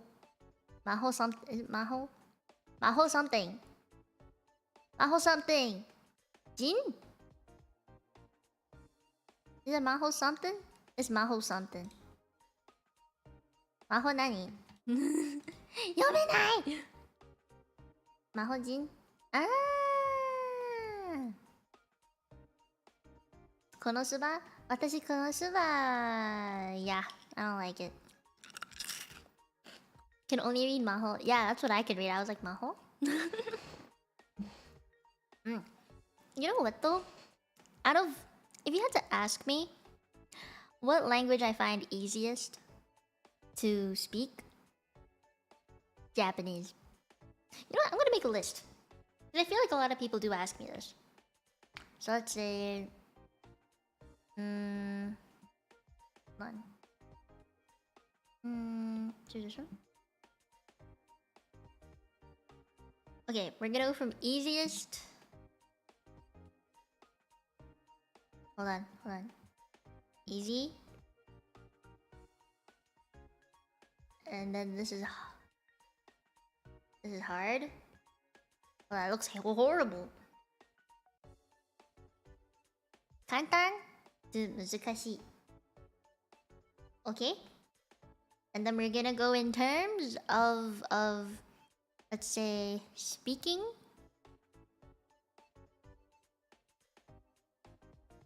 Speaking first, and then writing. Speak, write, and read.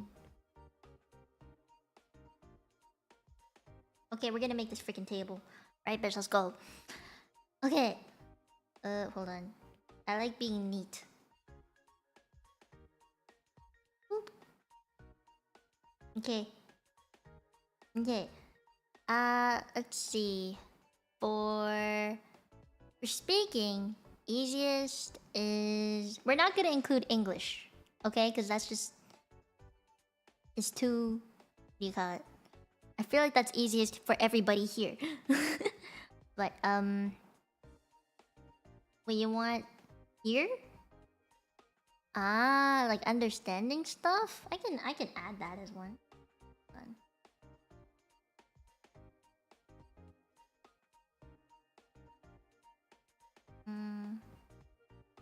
Like this? I'm gonna make this longer then. I'll make it like... No, it's too far.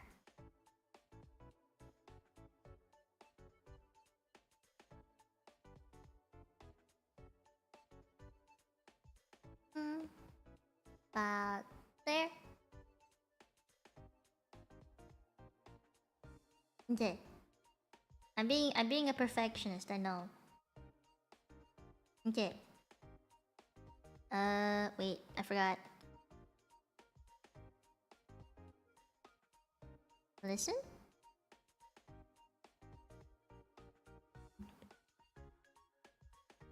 There. How's that for a table? I'm gonna... there you go. Okay. Here we go. Okay. Okay.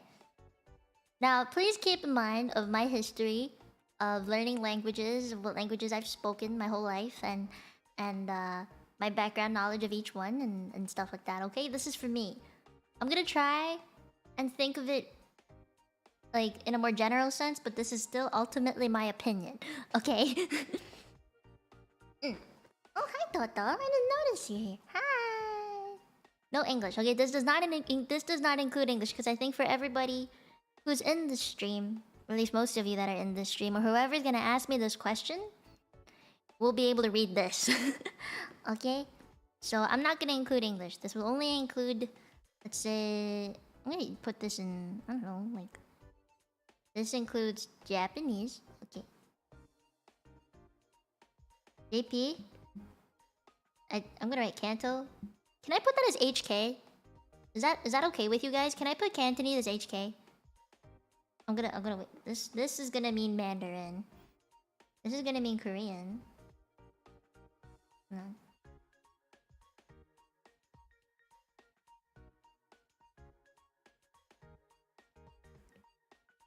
Okay, can we put it like this? I hope that makes it easier for everybody to figure out what I'm writing. Like that. It's already okay. It be Cantonese, okay? Please don't mess that up. Color coding. What did you lose to learn Japanese? Anime, BL, I think I Google a lot. I just Google. I Googled the hiragana and katakana. And I watched a lot of anime to get a feel of how the sentence structure was. And I just put it together in my head. I was like, okay, so this goes first. I identified the subject, verb, nouns, objects, just purely by reading the subtitle and hearing what the people were saying, going like, okay, so this means that, this means that. That is how I got grammar down. I didn't actually go online to some website or like sign up for a course. Being stealthy, I see. Okay. Okay, speaking wise... Oh, why is the font like this? JP. You didn't learn Japanese from textbooks? No. I don't own any Japanese textbooks. Nah. It's a waste of money. At least for me, I thought it was a waste of money. Okay, Japanese first. And then... Korean would be next. And then... Mandarin. And then... Cantonese. Yeah. Hold on, this doesn't look very neat. Is that better? Yeah. Yeah. Pretty impressive? Thank you. How did you get sentence structure from watching anime? I had to pick up the basics from textbooks. No textbooks for me. I don't know any textbooks. You know what? I did that with Korean too. I never purposely went to learn the Korean alphabet. I watched a lot of Running Man. If you guys know the show Running Man, it's a show based in Korea, and Korea has this thing where for reality shows they pop up a lot of subtitles that are just in big fancy fonts, and whenever they would say something it might have popped up, I associated what they said with what was written. And over time, again, this took place over months. I just ended up noticing, like, oh, whenever they said this word, it sounded... this character popped up. Or whenever they said this word, another different kind of character popped up. And I was like, huh. Every time I heard this, I saw this character. Or I saw, like, this part of the word. And then I was like, huh. And I also knew that there were sounds. It's a phonetic language. It's full of alphabets. So, yeah. But, yeah, for the whole... Speak Kanto better than Mandarin? I do. I'm trying to make it more generic. But yeah, growing up. Okay, I'm thinking from when I was a kid. I feel like when people learn languages, um, you're basically trying to teach like you're a baby trying to learn the language, right? You know nothing at that point when you're trying to learn a new language. So when you think about the tones, and for me growing up, I learned Mandarin so much faster than I learned Cantonese. I wasn't able to pick up Cantonese very well as a kid. Despite being able to understand a lot of it, I wasn't able to say anything because my family, they never purposely taught me how to speak. They only spoke it around me so I could understand. They didn't want me to learn Cantonese or how to speak it because they wanted me to focus on Mandarin in school. So that is like the bigger disconnect, I suppose. But yeah, the thing is, Cantonese has 9, 6 plus 3 tones technically, but 9 tones. Mandarin only has 4. So if you look at it like this, these are syllables. Hiragana and katakana are syllables. They're not letters. People mistake that. They're not letters. They are syllables. Each character that you see, like, these are syllables. They're not a letter. They don't combine to form a word in the same way that letters do. They're syllables. Korean is an alphabet. Korean, you have an alphabet. So, like, this is an N sound. This is an M sound. This is an R sound. Or if you have, like, vowels, it'd be like... This is an A. This is a O. This is U. This is I. Like, they all combine to form, like... This is An. This is Young, Annyeong. It means hi. So these are letters. That is the biggest thing. That's the difference. These are they're formed of letters and only letters. So when you have syllables compared to an alphabet, it is much easier to learn a syllable than each individual letter, right? And then this one, these two, right? They're made up of characters, entirely of characters. But this one has 4 tones. This has 9 tones. And I think that makes all the difference. Why did I write that so ugly? Okay, that is my main reasons. I'm trying to summarize it in a very comprehensive way. I hope it works. See, that is my summary, okay? For writing though, ooh, okay. I'm gonna put this in a different color. Make it easier for you guys to read. No, that's not easy to see.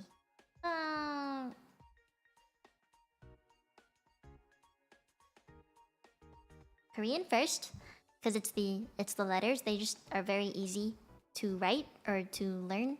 I think there's only 20 something. There's only 20. It's the same amount of alphabet letters, I believe, in English. It's really not that difficult to learn the alphabet. And once you learn the alphabet, you can pronounce any word in Korean. The second you know the alphabet, you will be able to pronounce everything. That is not the case for every other language, so... And there's hardly any exceptions. But, trying to think of a word. No, I can't really think of anything right now. I can't think of an example. My brain's too dead. But yeah, it's kind of like English, but without any exceptions. You know how in English, if you put like a CH together, it can be like the word channel, right? CH is like a ch sound. Or if you say the name Chris, it could be like CHRIS. It could be like a k sound. You don't have those exceptions in Korean. It will always be what it sounds like no matter what. That is like the, like, yeah, you can really go wild after you learn the alphabet. Once you learn the alphabet, you just have to learn vocab and grammar, you're done. There's really not much more to that. Obviously, it can get really intense with formality or writing essays and just more formal things, right? But just to learn how to write it, so much easier. When you rate difficulty for speak, are you mostly talking about pronunciation, not necessarily building sentences? Yes. Honestly, yes. Because I would say building sentences would be in the reading part. Like reading or writing part. I think speaking is more of like how easy it is to pronounce for sure. Thanks. You're welcome, Yukiane. I'll see you. Make sure to do your homework. Yeah, writing easier. Writing much easier. You know what? I'm gonna erase this. Because that doesn't really matter. If anything... Yeah, you know what? I can just write syllable here. Write syllables here. Korean, I think, is just... Because it's phonetic language, really. It's just in the middle. There's no specific reason. Anyway. Let's see. Writing-wise, yeah, I'd say because it's an alphabet. You only have one alphabet. That is the main thing. One alphabet. You do not have multiple alphabets. Some languages do have multiple alphabets. And then after that... Hold on, I'm trying to think.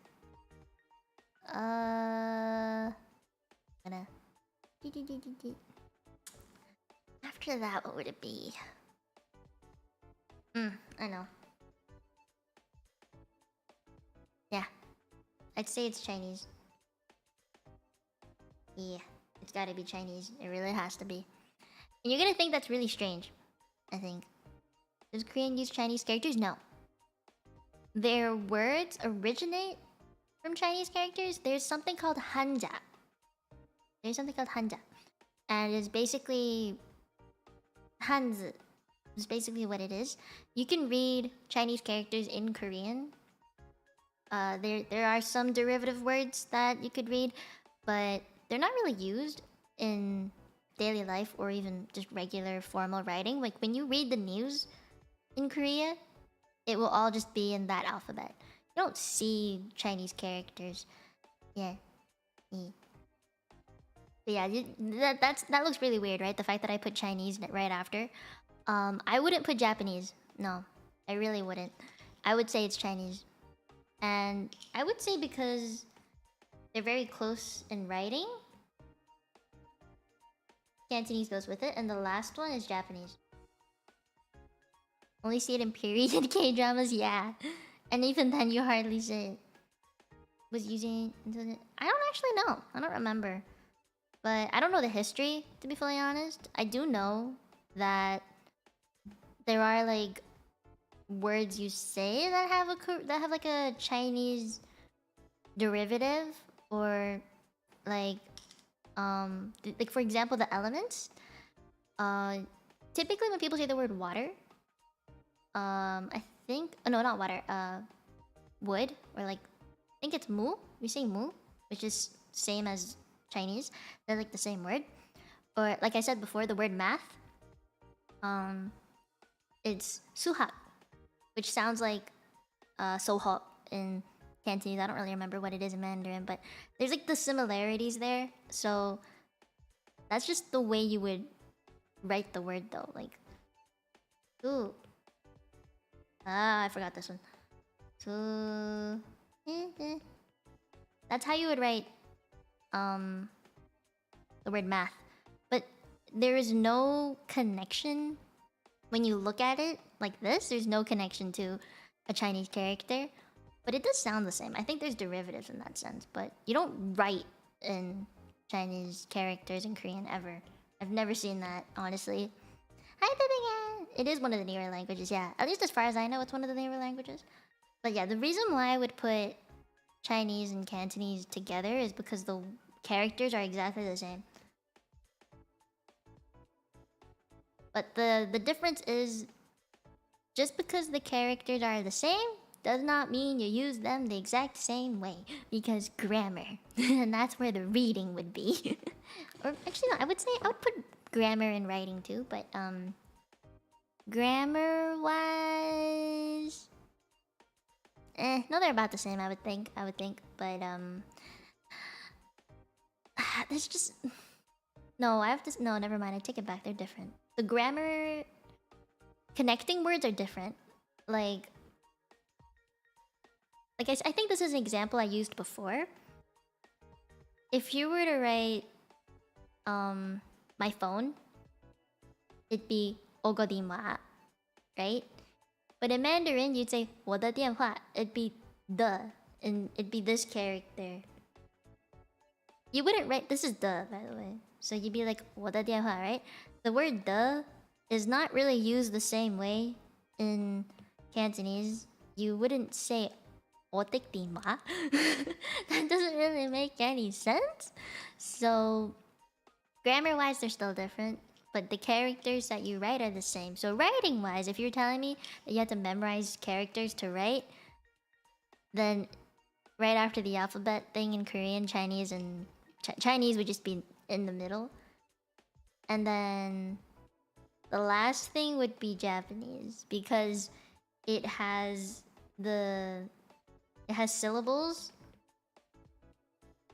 Multiply that by 2, because there's katakana, hiragana, and then you have characters. So hold on. I'm gonna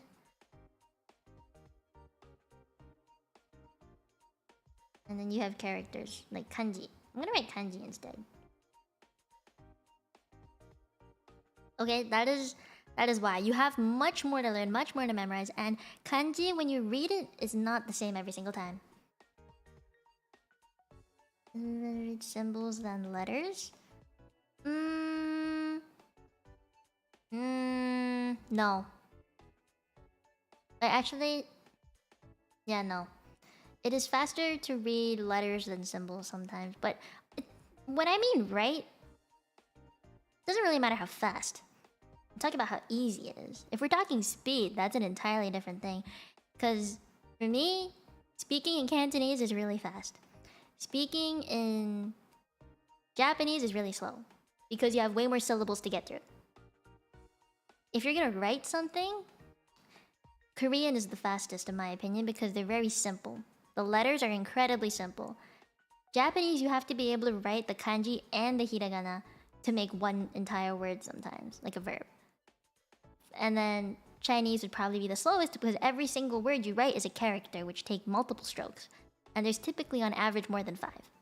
So that'd be the slowest. So I wouldn't say, like, you know, that's writing wise though. We'll get to the reading after. My gosh, I'm sweating. But yeah, that writing wise, if we're talking about how easy it is to write, because reading and writing, you have to separate them a lot. Writing is what can you pull from your brain and put down on paper. Reading is what can you see on a paper and comprehend in your brain. It's the other way around. So I would say how easy it is to remember and be able to write things down. Korean is easiest. It's a very basic alphabet. You just merge the letters together and it creates a word. Characters is fancy characters. Every single word will have to be a fancy character. But if you know it, then you know it. If you don't know it, then you don't know it. It is that simple. If you're able to remember a character and you know how to write each and every stroke to make a character on paper, then you're good. But with Japanese, you have to be able to remember every hiragana, every katakana, to be able to even form a sentence. Because without it, you're not able to form a sentence.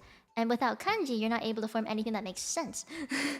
So, in kanji, each kanji has different meanings. Like the whole, like the word, like this word, nichi, it can mean nichi, ka, or hi. They're all the same character, which is what makes it more difficult. And if you're writing something, you're gonna have to be able to merge all of that together. And it's just not easy.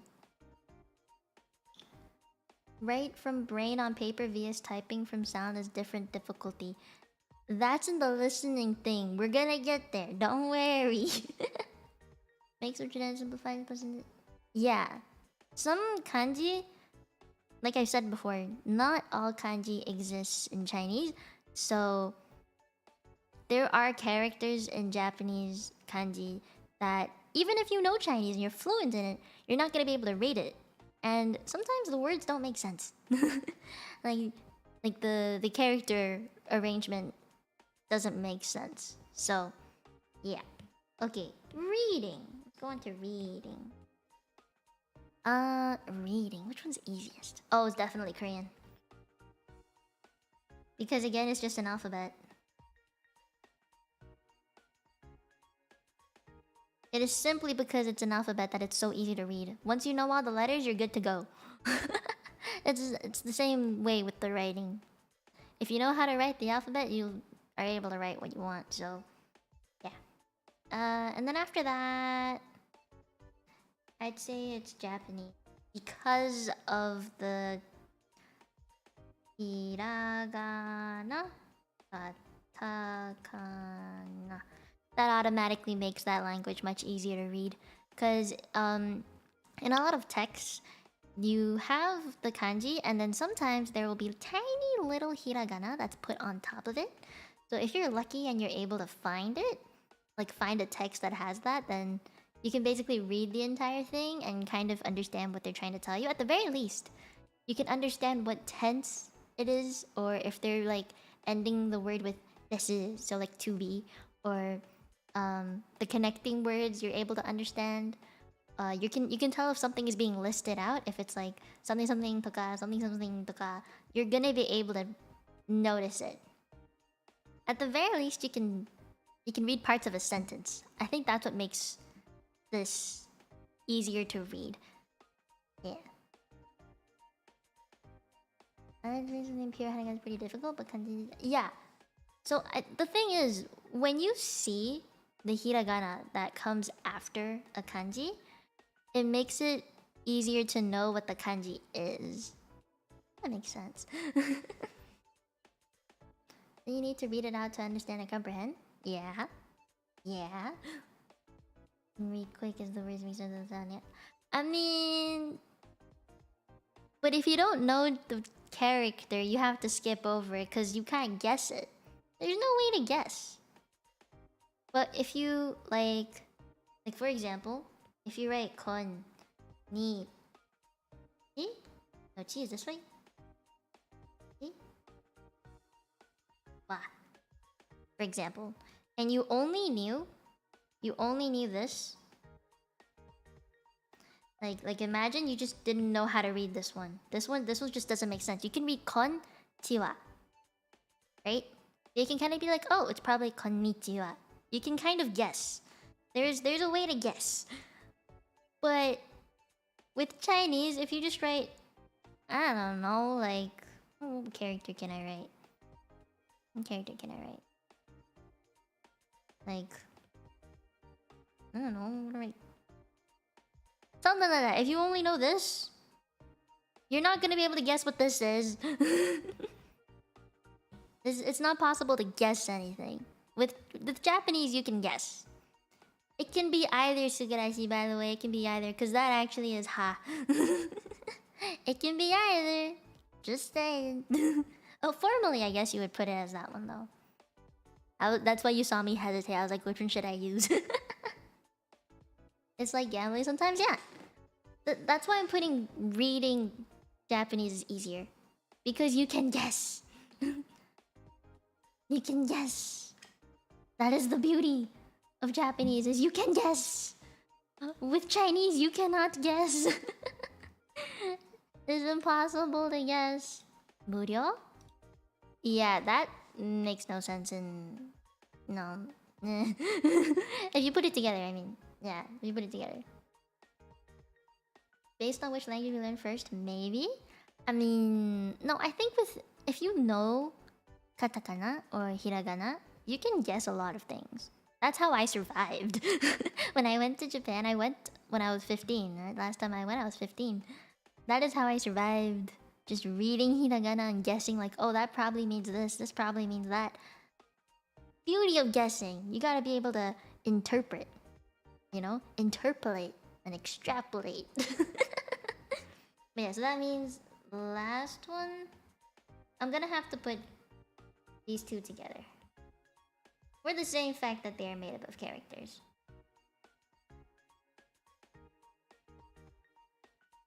really difficult characters. Like to remember every single stroke of a word, you get one wrong and it just means something different. Like, I don't like making that mistake. So yeah. Oh, like for example, if you wrote this, but you meant to write this. Looks similar, is different. Justin, those little things matter. Even if you think it might be right, like it's actually kinda off, you know? You can guess. Yes, take those words to heart. Speed reading is also different characteristics? Yeah. I think if you're speed reading, Korean still wins. Honestly, it will always win. If you're talking speed.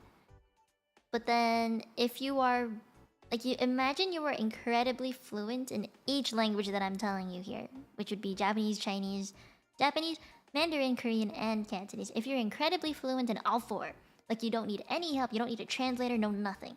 If we're talking speed, I would say Korean, Chinese, then Japanese. That would be my order.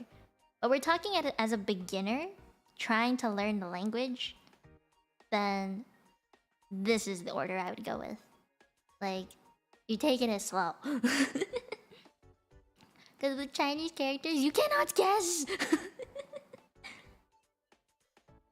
Yes, exactly. Exactly. Yeah, you get me. You're understanding. I'm proud of you. Now, what's the last color I should... Listening? You know what? I'll use like a really... Use orange? It's disgusting. Use blue. Okay. Okay, with listening. Oh yeah, those two are really hard to tell apart. But it's the same like with the whole this thing, you know? And the this thing. Right? It's like that. They're hard to tell apart. Between this and this, like they are hard to tell apart. It's the same shit. That's how the word was invented. You know what? Like the traditional Chinese, if you know traditional Chinese, you can guess simplified Chinese, but you cannot do it the other way around. That is impossible. That is what I feel.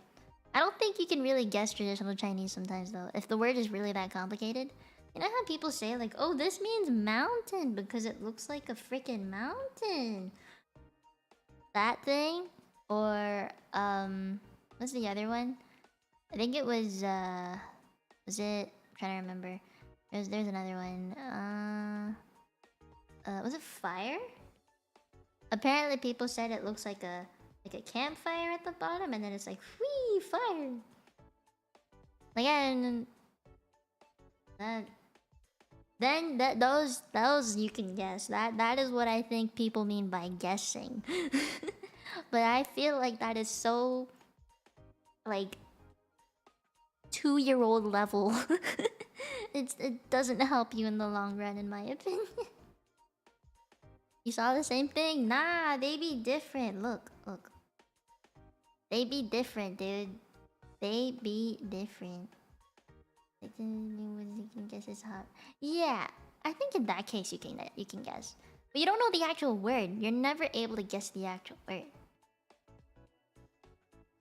Sound part, meaning part? Not all of them. Not all of them. I feel like that's only for some of them. Okay, wait. I gotta finish this table. Listening? Japanese is the easiest. Not in the right spot. Yeah. I'd say Japanese first. Because every single character ends with a consonant, like a consonant vowel. It's easy to pick up the difference. In my opinion, it's probably the easiest to be able to listen to and understand. Unless you have really bad pronunciation. like imagine, you know, I don't know. I think Japanese was really the easiest one to pick up. Listening wise, being able to understand every word. Yeah, this is probably the easiest.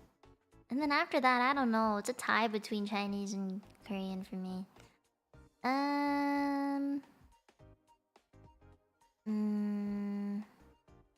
Korean's next. I had to do like a tally in my head.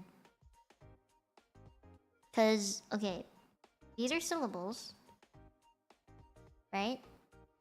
Korean has no tones. And they have a very specific alphabet that they're restricted to. So there's only so many sounds you can make. I mean, same with Chinese too, but I feel like with Korean they're just more distinct sounds. So I'm gonna put Korean first, and then it'd be Chinese. Hold on. These are too spaced out.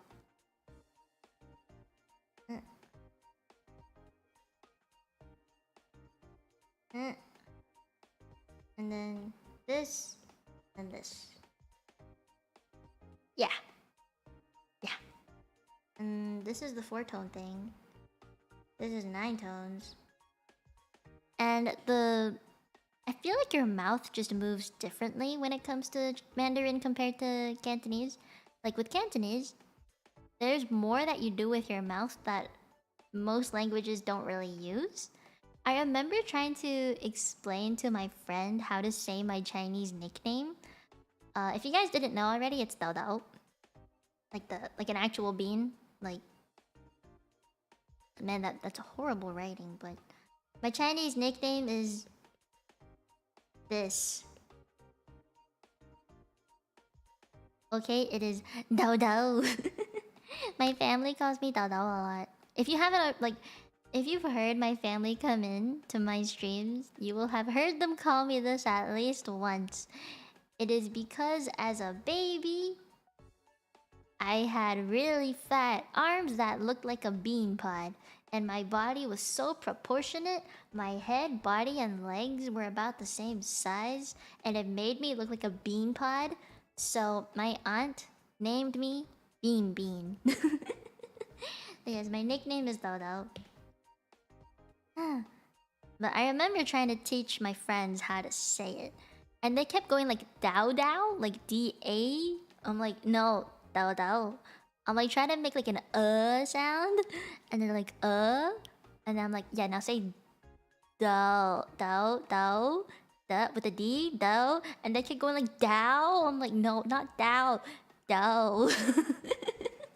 And they just couldn't get it. I think it's because it's a sound they don't really use, or like to go straight is like dick, like Z-I-K. Basically, it means like dick. None of my friends could pronounce it. I don't know why. Or like I don't know, like what's another word? Yao. Like oil? They don't really know how to. They couldn't make the sound. The first character as in tofu? Yes. It is dao, it is bean, and bean. I can understand Cantonese, but every time I speak I can't get the tones right and no one can understand me. You're okay, you're not the only one. I used to make a lot of tonal mistakes too. Like, I think everyone does when they're starting to learn it. And there were times where because the tones are so important, there was a point in time I just completely disregarded it. And my mom learned how to understand me without the tones, which is perfect. But I eventually learned how, so all good now. And I remember my cousin when she was really young. She sent a voice audio message thing to my mom, and she was trying to say what she said word for word was taknya. I'm like, taknya? And no one in my family could figure out what she was saying. And we replayed that audio thing so many times. You know, like on WhatsApp, there's like the recording function. So my aunt sent that over, and I'm like, what the heck is a taknya? And apparently she was saying taknya. Like brush teeth. She was in the middle of brushing her teeth. So she was like, no, she actually paused for the recording, but she was trying to say taknya. I'm like, taknya is taknya? I'm like, huh? Especially the sounds, like the number 5, like it's not like it's not like an sound, it's like a or the word for I, like ngo. it's you kind of and then o ngo, right? You don't just say o. It's ngo. There's a you kind of use your throat a little bit. No one could like every time I tried to teach my friends a word that starts with an I, it just doesn't work because they cannot do the ngo. But yeah, imagine taknya. I was like, nya? I don't know, I just thought that was the cutest thing. She was just really bad at Cantonese at the time. Taknya is taknya. I'll never get over it. My family still makes fun of her for saying that to this day. She's like 13 now. But I think it was adorable. It was adorable. Nothing beats that, honestly. The C tones don't... You don't even have to worry about tones. That's not the first thing you should know. It's how to pronounce things. I think that's the biggest part that makes it difficult. And that... In Mandarin, there's only 4 tones. You only have to watch out for 4 tones, right? But with Cantonese, there's 9. 9 different tones. Man, I hate the fact that there's 9. But you know what? I don't actually know the tones properly. Hold on, I'm gonna Google it. There's a chart. There's a freaking chart. I don't know if you guys have seen the chart, but there's a chart. And it's difficult. Like I find it very difficult to understand. I'm just gonna save this, and then here, I'll pull it up. There. Those are the 6 tones. It doesn't even include the high and low stuff. Like, there's more. This ain't it. There is more. Which is crazy. Like, can you imagine having to learn all of these one by one? I could never. It sounds... I don't know, I'd be very sad. I would think this is like probably the most difficult thing. I'm gonna save another one and see what this is. I wanna zoom in on it. Clipped syllables, that's what they are. Yeah, I remember that. Oh yeah, that is really low. Tone 3? Tone 1? Tut. Oh, that's really high. Yeah, I see that. Oh yeah, the tut and the sam are totally different. Go. Say. Thing. Look. Tut. But. And another look. Oh, a look. Oh, okay. Oh, I see it now. I see it now. Okay. Oh! I get it! Man, that's difficult. Wait, how do you remember each one? I don't have to remember each one. I just know it naturally. Sam go. Say ling. Look, wait, look. Look, huh? That's a look, isn't it? No, is that yi? Is that yi? Go yi? I think it's yi. Sam go say thing. Yi tut bat look. Yeah, I can read all of it. Success. I swear I know how to read. But yeah, imagine having to learn all of that. Hell no. And then you have to be able to apply that to every single word that there is. Like if you told me to speak it, like the go go go go go go go go go go, that brother's taller than that brother thing. You know, that one? Or like saying 999. Oh no, if you have to say 99.99 in Cantonese, it's go sub go go go ho go. Yeah. It's difficult. Like you tell me to learn all the tones now, I would never be able to do it. The weird thing is I was born speaking it, but that's not when I was young, so I started speaking it now. Fair. I did not grow up speaking Cantonese. I grew up speaking Mandarin. So for me, the tones were just... I just have to listen. It's just better to learn from hearing than to remember which tone goes with what word. Yeah, that's impossible. I think people don't really learn the tones at all. You kind of just know. That makes sense. I'm surprised there's a chart for the tones. Like... Oh, there it is. Yeah. Like, that... I think there's another one that I saw.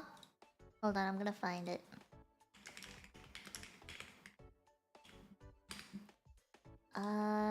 There's like one of the... This is like the official thing that I've seen before, and I hate it with a passion. But it's a very common one that I've seen. I don't know how to use it, but I've definitely...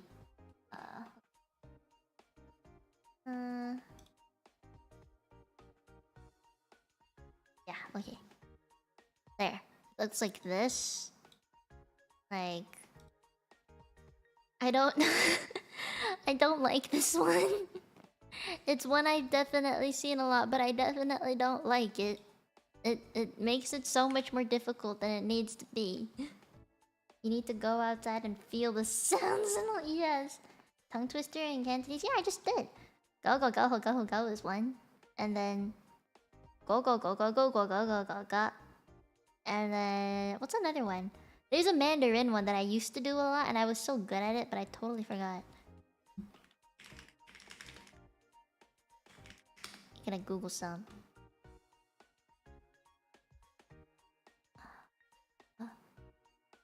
Oh my god, wait. I see the... The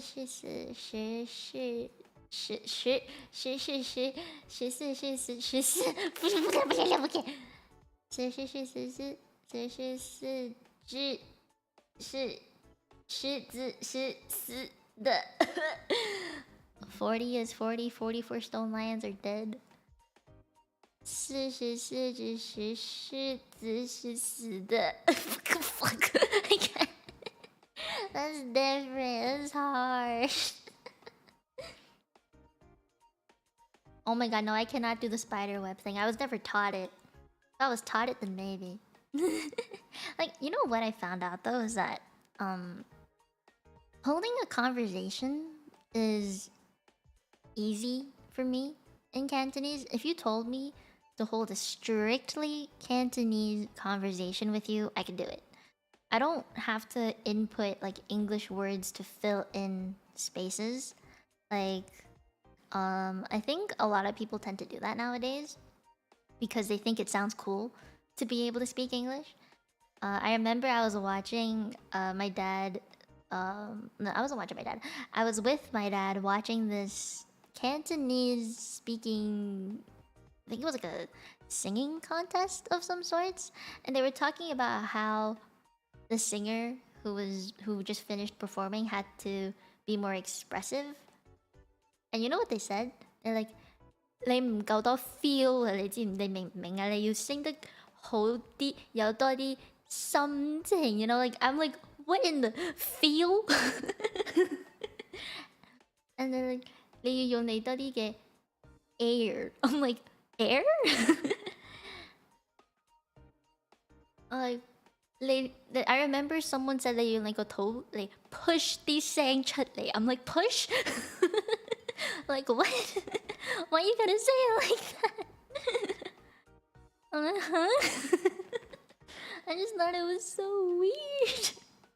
Like that just makes it sound worse. I don't know, like you sound stupid. Like you could just say it properly. I don't know. To me it sounds like they're trying too hard. I only put words that I don't know how to say in Cantonese and English in the middle of a sentence. I wouldn't do it unnecessarily. I think people do it unnecessarily nowadays. Like it's weird. It's not proper. At least that's what my parents would say. I don't really care too much, but it just makes me cringe sometimes. Especially when it's such a simple word that literally any kid would know. If you're a native Cantonese speaker, like it shouldn't be that difficult, but people do it, and I don't know. It just gets on my nerves sometimes. Crunch.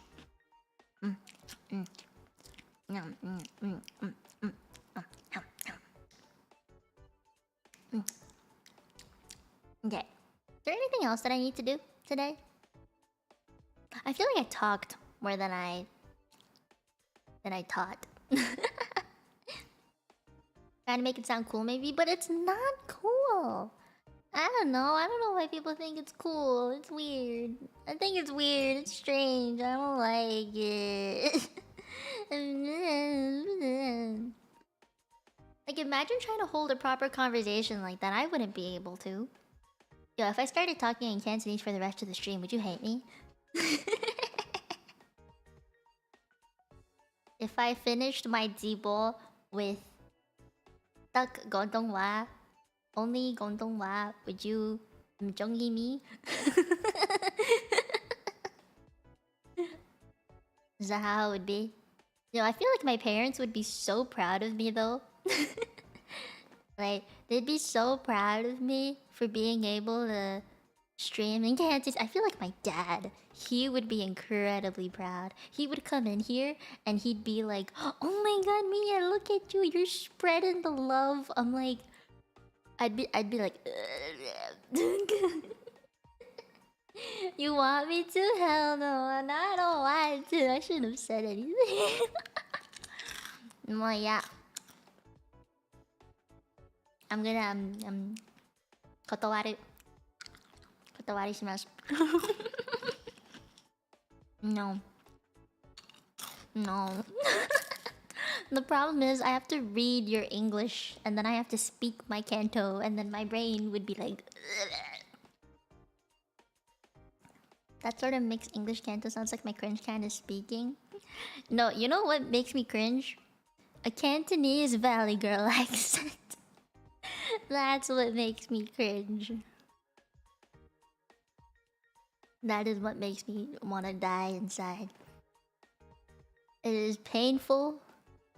It is makes my ears bleed. It just hurts. Yeah.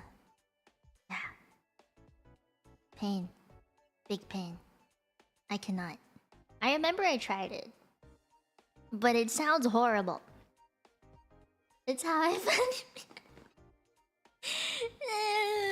Why couldn't you have found me another way? Why does it have to be that? Yagan. Nandan. Please, can we hear it?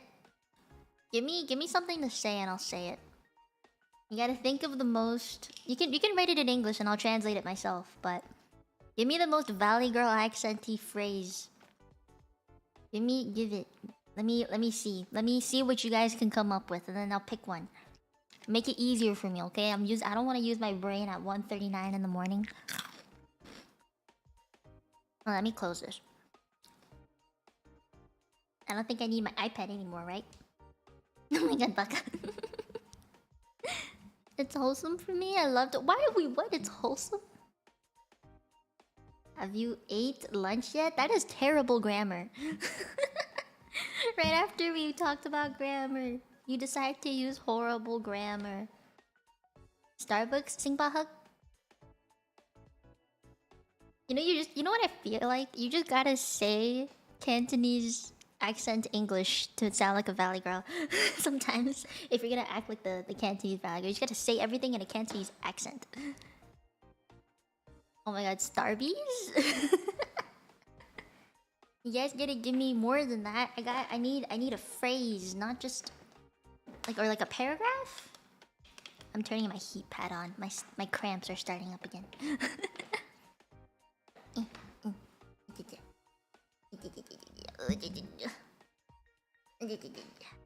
What did I say last time? I'm gonna try. Do I have it saved? I don't think I have it saved. No, I don't have my previous clip saved somewhere. Don't know if I can help with this one. Think of a Valley Girl phrase. I don't know. What's a Valley Girl phrase? I'm not that creative tonight. Let me think. This is so good. I mean, no. What's a Valley Girl phrase? Buying a Gucci purse? Oh my god. paragraph could be I'm going to a shopping mall. Let me just think. Give me a second to like put something together in my head. I'm trying to think of a situation where I would possibly...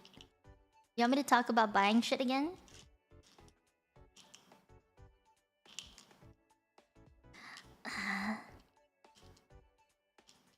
The R sounds in English? Let me think. Do they? Do they?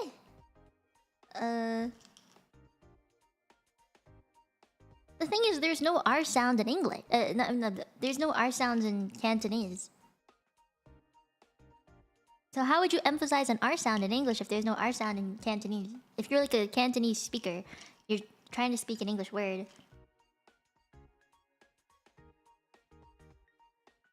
I know my dad still has an accent. Like when he says the number 8, he says it as he says it instead. Or like the word feel, he'll say feel. Feel. When they plug an R sound mid-sentence? What's a word with an R that you would plug in mid-sentence? Can you give me a word? I'm trying to understand what you're saying and my brain just isn't comprehending it right now.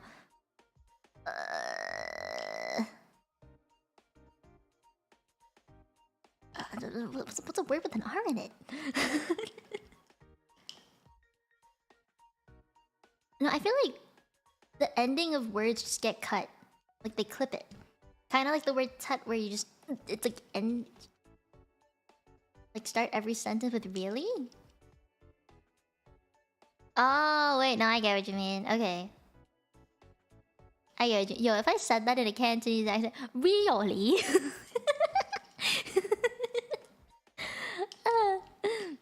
Really?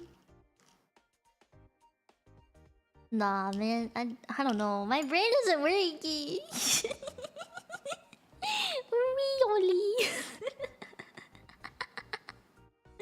Oh my god. No, you're not wrong though. I can't. I've heard that. I've heard it in Hong Kong dramas before. That is a thing. I have heard it, and it makes me cringe. Did it sound cute? No. If anything, it's a meme.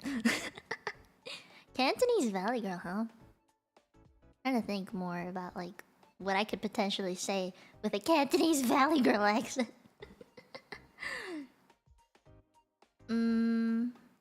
I also feel like people say "oh my god" a lot. Like they try to. They say it in like a "oh my god." They don't actually say it properly. Does that make sense? Oh, what else? Yeah. And the two. There's a lot of two. I feel like I hear a lot of two. And I think if you're an English person trying to mimic that sound, you would say chew. Like CHIU, chew. Instead of the right way, chew, which is like more of a T sound. TS sound. I think a lot of people make that mistake. Normal mistake. Honestly, honest mistake. It happens. You see gat? Yeah, right. You get what I'm saying. It's a thing. Still trying to think of the Cantonese Valley Girl thing. Look at that shit. Look at it. Choo train.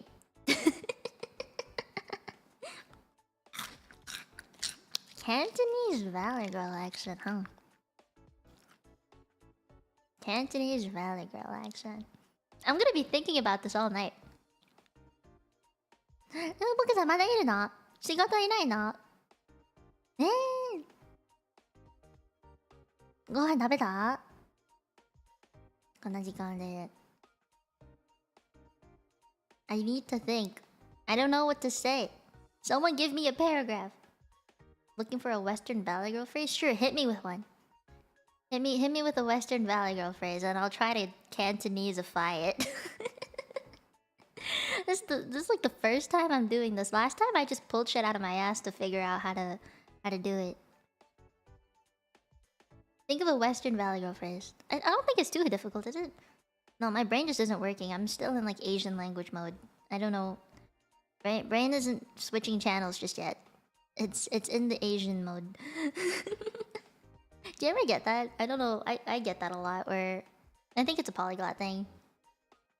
Like pretend Cantonese isn't their first language. No, no, that ain't it. That is not what it is. I promise you. Oh my gosh, my cramps. Ow. I'm okay. Because I feel like a fake ABC is more of like they just insert English words that they know into a sentence. That is probably what a fake ABC is in my opinion. And using a lot of hand gestures, I think that's... I feel like it's really inappropriate. But yeah, I think that's what people tend to do. Yeah. Grow to your barf me out. What? I mean... I'm trying... Okay, I'm still gonna... When I think of Cantonese Valley Girl accent, I'm not thinking of a person. I'm thinking of the way they sound. I don't really care what they look like. That doesn't matter. It's the phrasing and intonation of the word.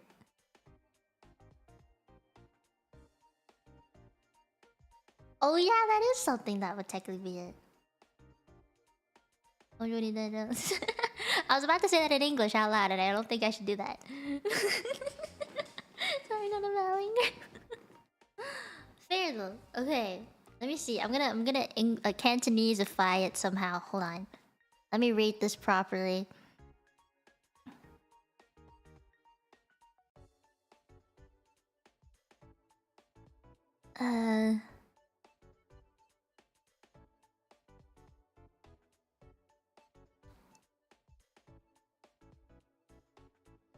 Okay.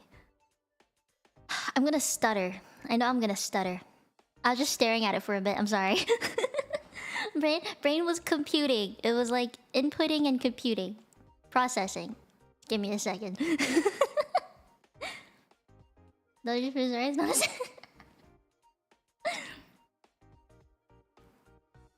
I'm trying to read the one that Viole wrote. And it's long, but I'm trying to work with it. I don't think I'm gonna do it word for word, but I think I can do it.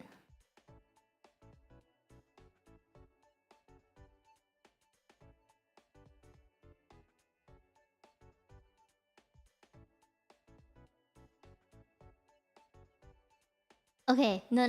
Don't worry about how long it was. That's a good thing. That's a good thing. I wanted that. Hold on, I'm just processing.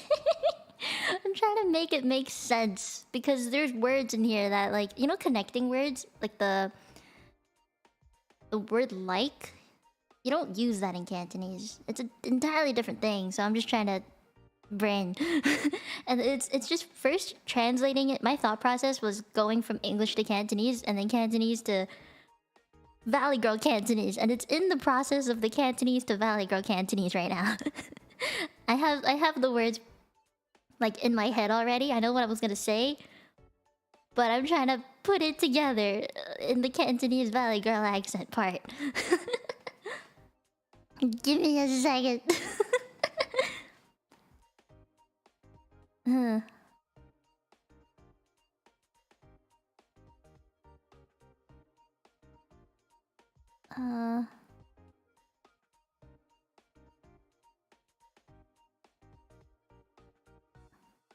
Wait, no, sentence structure weird. Okay, wait.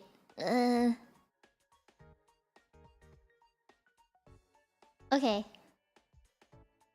I'm not gonna do it well, trust. I can probably say it in the... I don't know, I can try. Let me drink some water first. Hold on, can I mute and try this one time? Yeah, I'm gonna mute and try this one time. Okay, wait.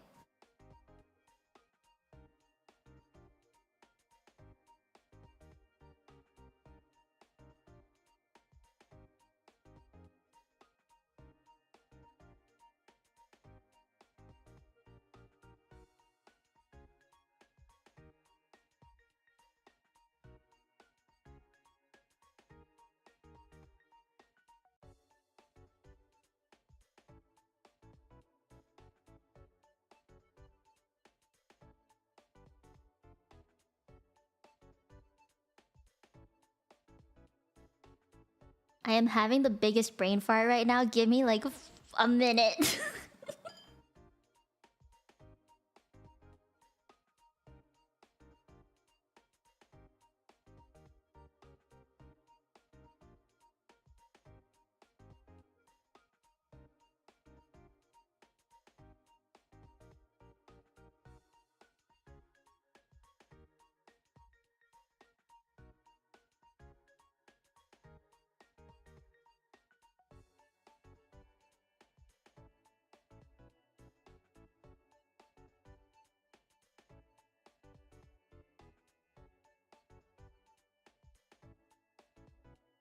As I am cringing so bad right now.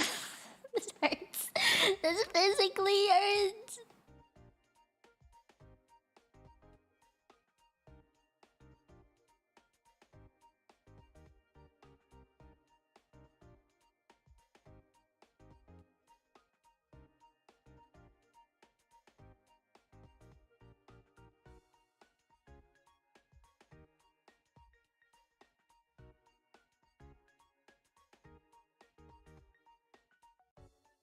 Okay, I'm getting there. I'm getting there. Are you guys all just waiting for me to... Give me another minute.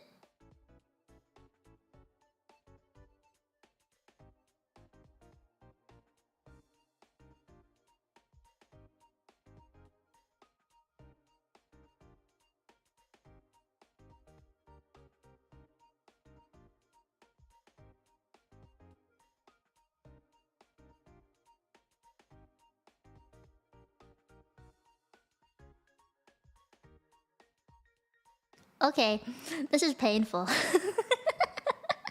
This is so painful.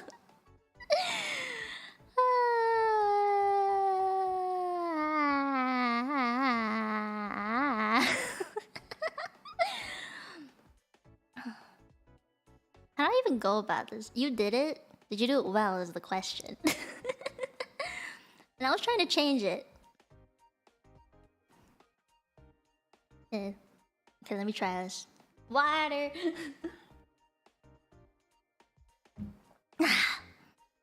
Okay, how did I practice this again? Oh wait, cramps hit. Hold on. No. No. Oh, what's that? Okay. Okay. My brain is in so much pain. One, this is really awkward for me to do, and two, this is just so cringy. I'm gonna die. Okay. Hemmed. This is so painful. This is painful. Oh my god, Viola, why do you have to do such a good one? Okay.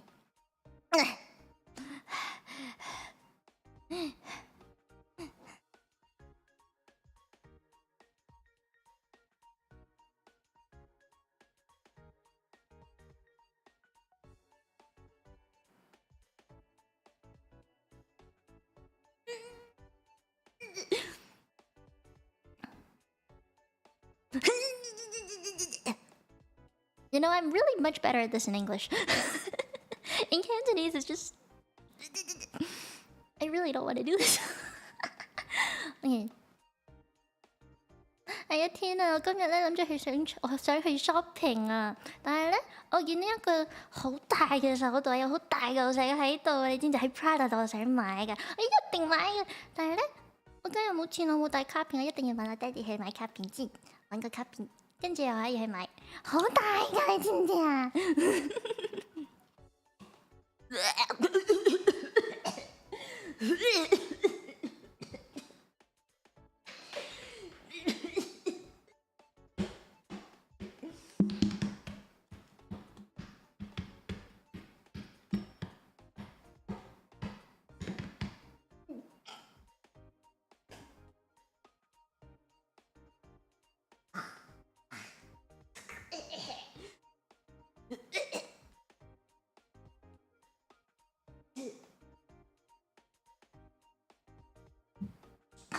？I need alcohol. I need alcohol.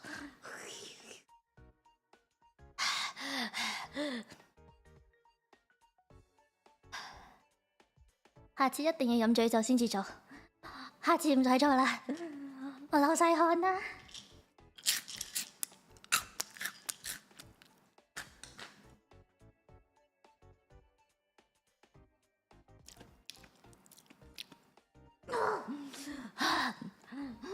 飲醉咗先至 ，I need to 飲醉酒 ，I need to 飲醉咗先至做。我手震晒啊，又流晒汗，成身都濕晒啦。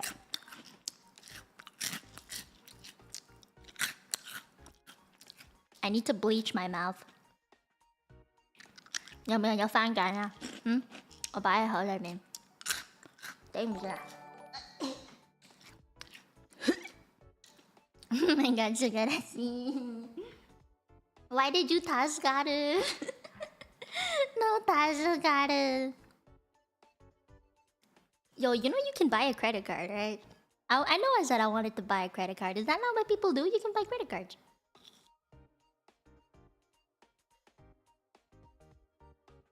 I am sweating so bad. 激醒我。我成身濕晒，我條頸又濕晒。但係講真咧，我好細個嗰陣時係咁講嘢㗎。我次次想買嘢咧，我一定要揾我爹哋個卡片先，我唔會揾我媽咪㗎，因為我知道我媽咪一定唔會幫我買嘢嘅。如果要新部機啊、新電話啊、新電腦啊，乜嘢新嘅話咧，一定要問爹哋先至得。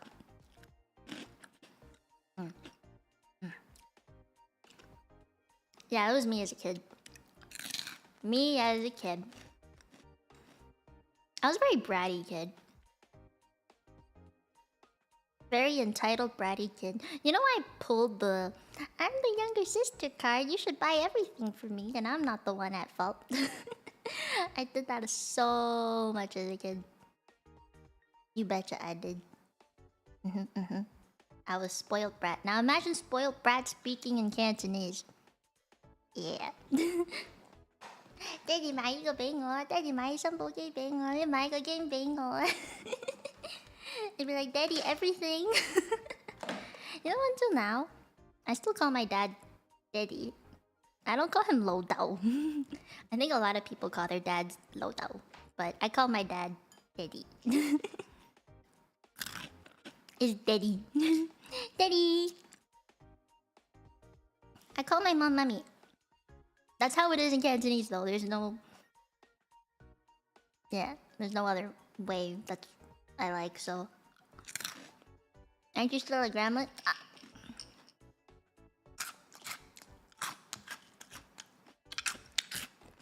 I see how it is.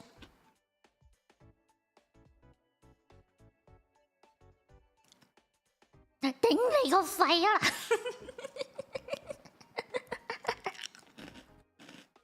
阿爸，I feel like only guys really say that. I never call my dad Abba. I love my mom. Sometimes she'll be like, if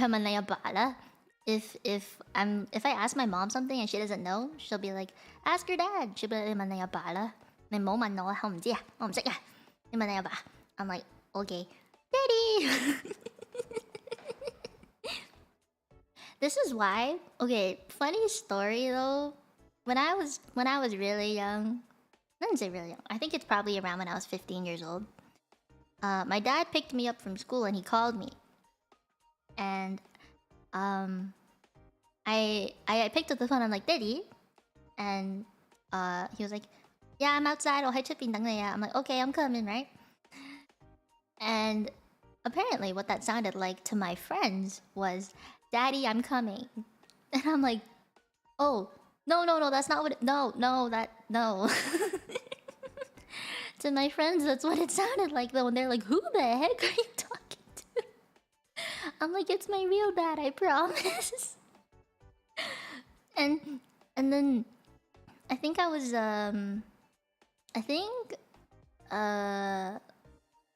university time, I said something similar where I was like, hey, Daddy, y'all late, or like, I'm coming, right? Because I think it was just picking me up again or something. All my friends were like, "Is that your daddy?" I'm like, "Yeah, that's my dad." And they're like, "No, is that your daddy?" I'm like, "No, that's my dad." And they're like, "Are you sure that's not your daddy?" I'm like, "Yeah, I'm sure that's not my daddy. I don't have one. I have a dad." And they're like, "But you said daddy." I'm like, "No, no, no, no, dad, dad." And they're like, "Okay, sus." I'm like, "No, seriously, it's my dad." And they're like, "No, no, no, it's your daddy." I'm like, "No, no, no, it's my dad."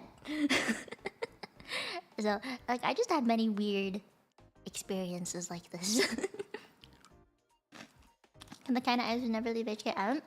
No, I wouldn't say so. Wait, you mean international student? I mean, as a kid, I was born and raised in Hong Kong, but I went traveling a lot.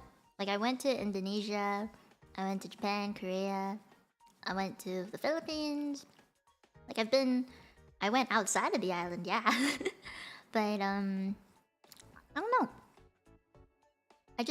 I went to an international school, so maybe that's why, like, my English is good. Like, I was raised speaking English, so I always had those situations where people would look at me weird if I was on the NPR and I spoke English with my sister, because it's really weird for me to speak in Cantonese with my sister. It is not normal. If I speak in Cantonese to my sister, it's the weirdest thing. The only thing I say to her in Cantonese is "Kate." That's it. Don't say anything else. Wait, what? Worldwide? Yeah, I've been everywhere. Been to a lot of places. I went to Bali, Thailand. A lot of places in Indonesia, really. I went to Manila. A lot of places in Japan, to be fully honest, like Kobe, Tokyo, Osaka, Hokkaido, Tokyo, Kyoto, Okinawa. I've just been to a lot of places in Japan. I've been there so many times. And then Korea, I've been to Seoul, Busan, Daegu. I still want to go to Jeju though. I haven't been there yet, but I really want to go there. Obviously I lived in Hong Kong, so been to a lot of places there. China, I've only been to Haikou. The pollution there is just really bad, and I'm just so allergic to it that it's like, ugh. And then I've been to Europe, Italy, like Rome. I've gone to Pompeii, and that was the time where the song Pompeii was really popular. And then been to Spain and France. I've been to Amsterdam. I've been to places in the US I've actually been to as well. I've gone to New Jersey, Washington, DC.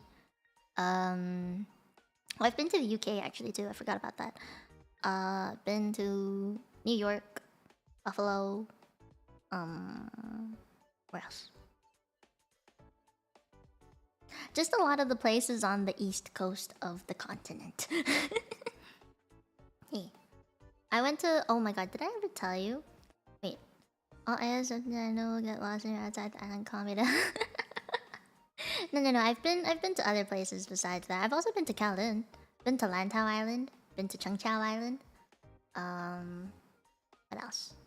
I don't know. I've just been a lot. I've been to many places. My favorite place that I visited, Japan. It's definitely Japan. There's so many good things there, I have to say. It's just the culture there is nice. Everyone there is so nice. It's convenient. Everything's fast. And there's so much to see. Like, there's so much history there too to see. And the food is amazing. No matter where you go, the food is great. The second I come back from Japan and I'm in like eating Hong Kong food again, I'm like, meh. Meh.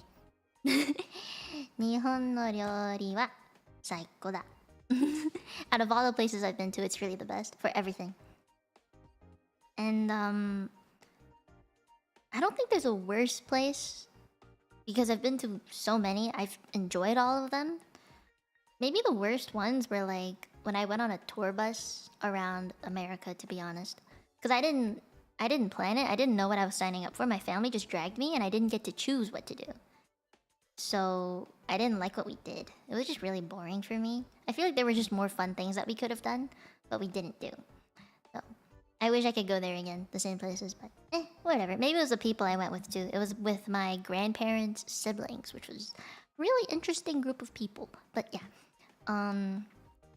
Other than that though, okay, my story. I've told this story before.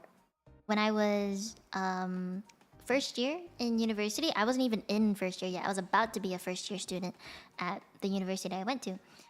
And my grandpa, he was his alma mater. He graduated from a university in the UK, in England. So he, my grandma, my aunt, my 15 and 13-year-old cousin, who at the time was only like 10 and 8, my mom and me, we all went with my grandpa to England to be with him when he got awarded a PhD. He had accomplished so much as the CEO of his own company in Hong Kong that his university that he graduated from decided to award him with a doctorate. He can officially put PhD at the end of his title and stuff, which is honestly amazing. So I went with him to that thing, and we were at the university. And I thought my family and I would have lunch together and then go to the university to do the whole ceremony thing and then leave. But by the time we got there, we were taken to the university first, and I was like, what the heck is going on?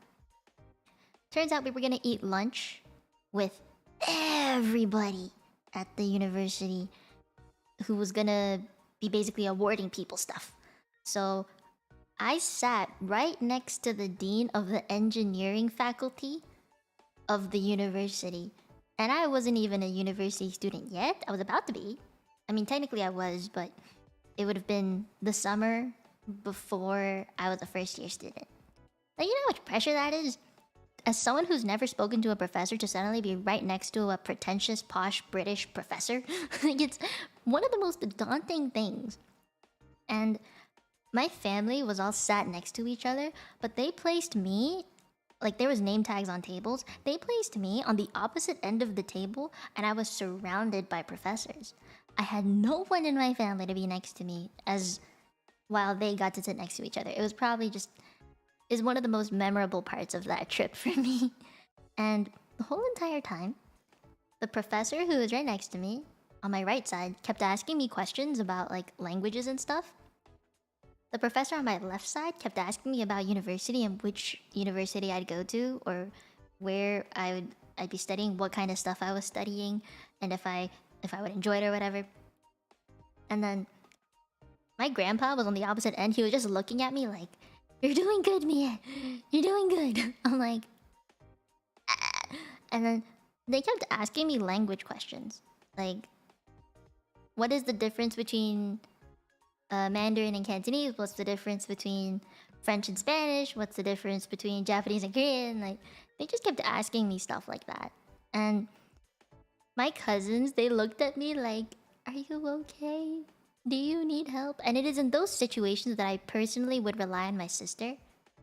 But she wasn't there! So I was the one that was supposed to be helping my cousins, but I was a failure. But by the end of it all, my parents were like... Not my parents, my mom and my grandpa were so proud of me because I managed to sit through 2 hours of talking to 2 professors at the same time. Like, think of a little 17-year-old me just trying to get through this one lunch. It was a very formal lunch. It had like appetizer and then like a buffet thing, and then like the dessert and tea and coffee at the end. I'm just here trying to eat, and I felt like I was gonna throw everything back up. I was shaking so bad, and I just kept nodding at everything they were saying, even though I was chewing. I was like, "Yeah, uh-huh." And I also spoke in the most formal accent. I have like a slight British accent if you listen very carefully. I try to make it not as obvious so that it just sounds smoother the way I talk, but there's some words that I cannot get rid of, and that is okay. They did it on purpose. I don't know.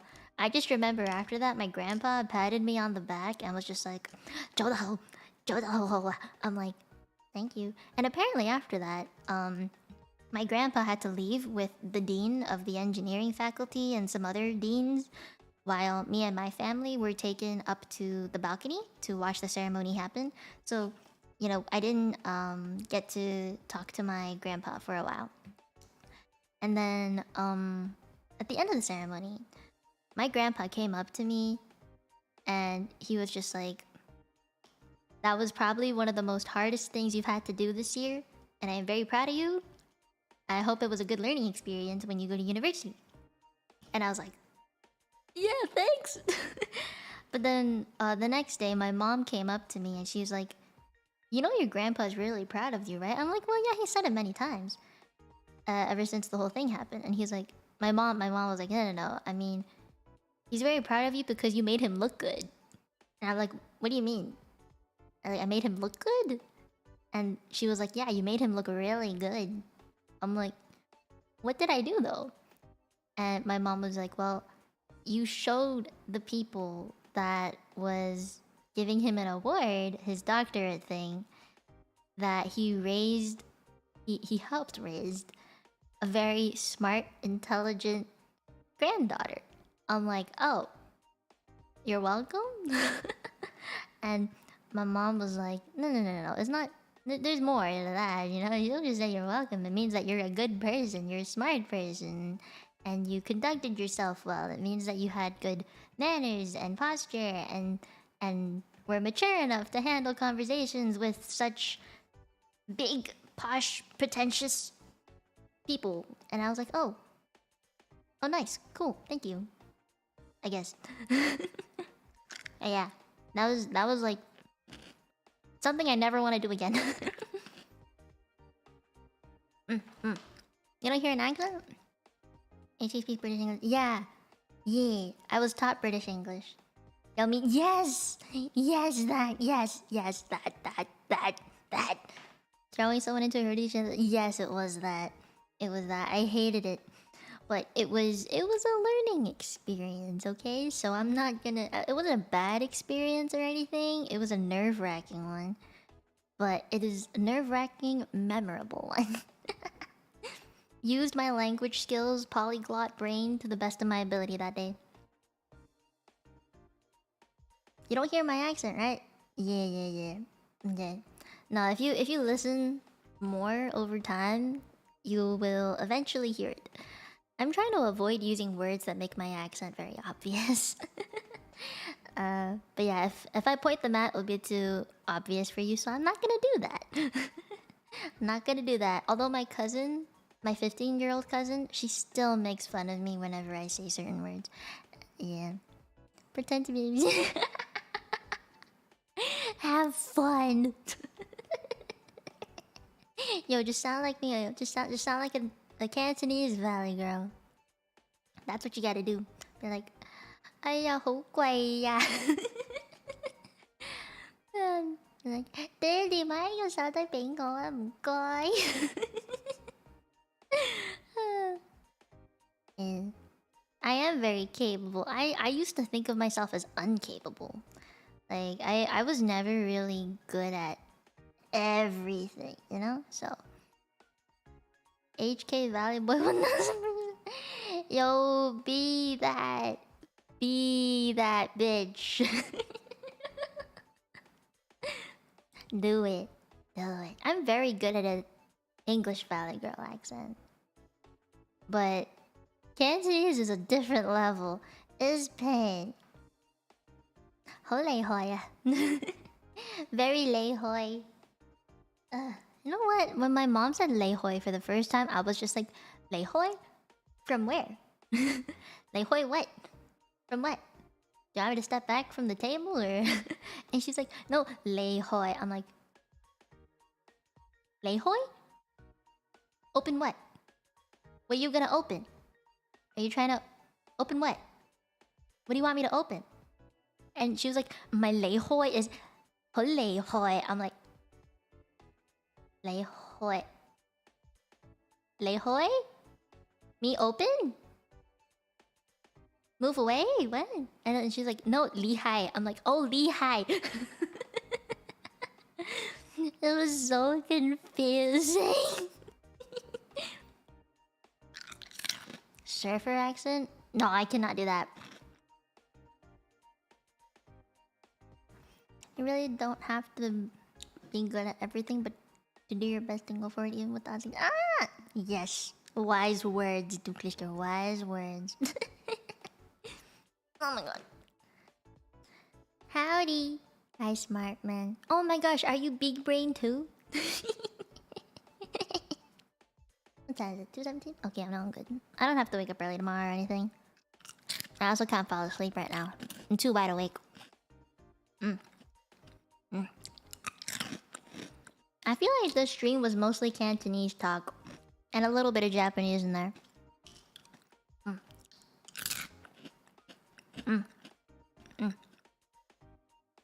I like to think that I am.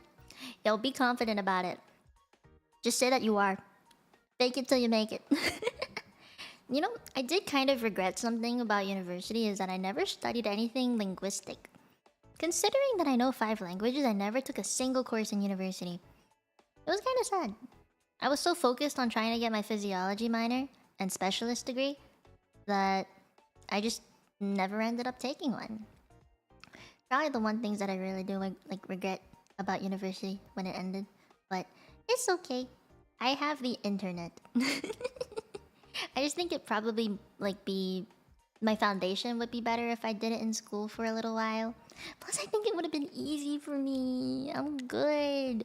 I can language. I can polyglot. I'm big brain. But it's okay. Imagine taking Cantonese in school. Like, how do you even teach that? You can teach characters. Don't really know how you would teach the writing and reading portion. Unless it's the more casual form of Cantonese. I don't know. How would you do it? That's really weird. Lei Hoi. Okay, I want to finish my stacks and then end the stream. And then... I don't know, what should I do after that? What should I do after that? Ah! Hi, Minecraft gamer. Hello! Don't they teach it in Hong Kong? No.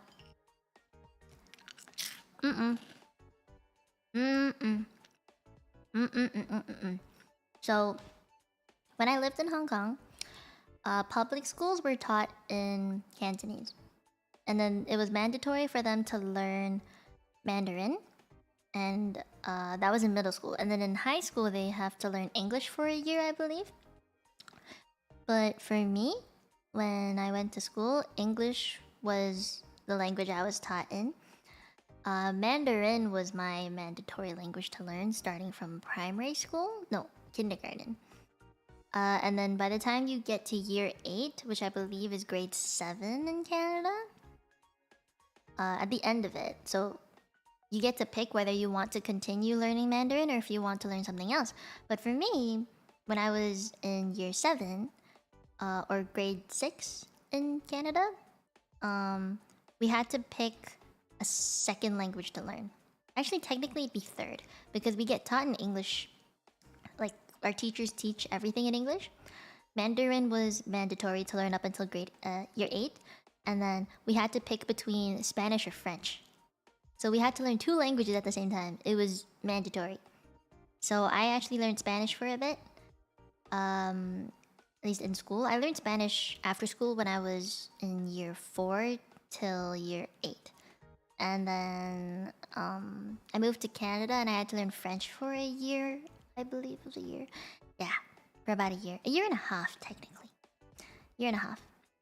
Which isn't that long, but it was enough. So I have slight minimal knowledge in Spanish and French, but it's not a lot. Don't think it's a lot. This is really not. Yeah, that was me in Hong Kong. I was bullied so much there, man. I'll never forget that. But my school was in the mountain. Like, we had to take a bus, a school bus. And I think it only was like a 10-15 minute bus ride. But the whole entire way, the bus would be up. Like, it'd be going uphill. And it was so steep. Like, really, really steep. And, I think I mentioned this a while ago. But I used to live in a place called Happy Valley. And Happy Valley has a lot of slopes. I think in Cantonese it's Thong Lo Wan. Is it? Is it Thong Lo Wan? No. No. Pao Ma Date. I think it's Pao Ma Date. I don't remember. I don't remember. Is it Pao Ma Date or is it Thong Lo Wan? Is Causeway Bay, isn't it? Isn't Causeway Bay Thong Lo Wan? And then there's Wan Zai. And then there's...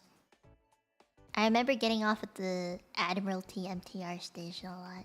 I had a class there or something. And I went... I had figure skating lessons at a mall called Elements, where they had like an ice rink and stuff. It's in Kowloon. Yeah. Man, I was so tiny back then. Nah. Maybe I'll show you guys one of my videos of me figure skating. I'm good figure skating. Yeah. Yo, my figure skater coach, my god, he was hot. He's a really hot figure skating coach. I feel like he taught me a little bit of Cantonese growing up. I learned figure skating for 3 years, I think. Yeah. Yo, that's a lot of... Okay, wait. Antes tuve unas clases en la escuela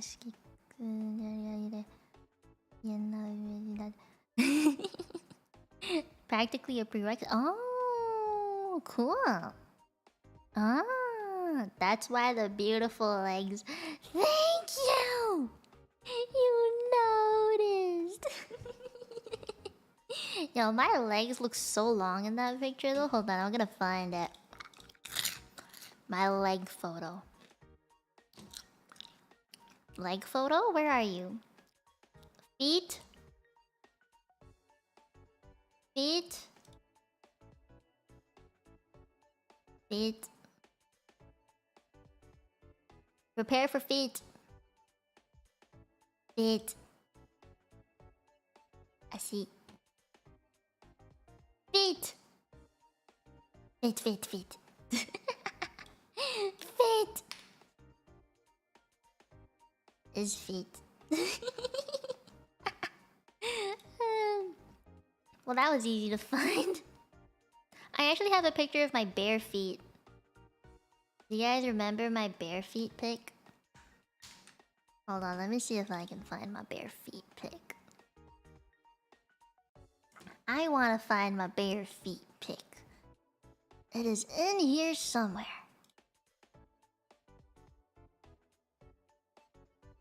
I'm gonna find it.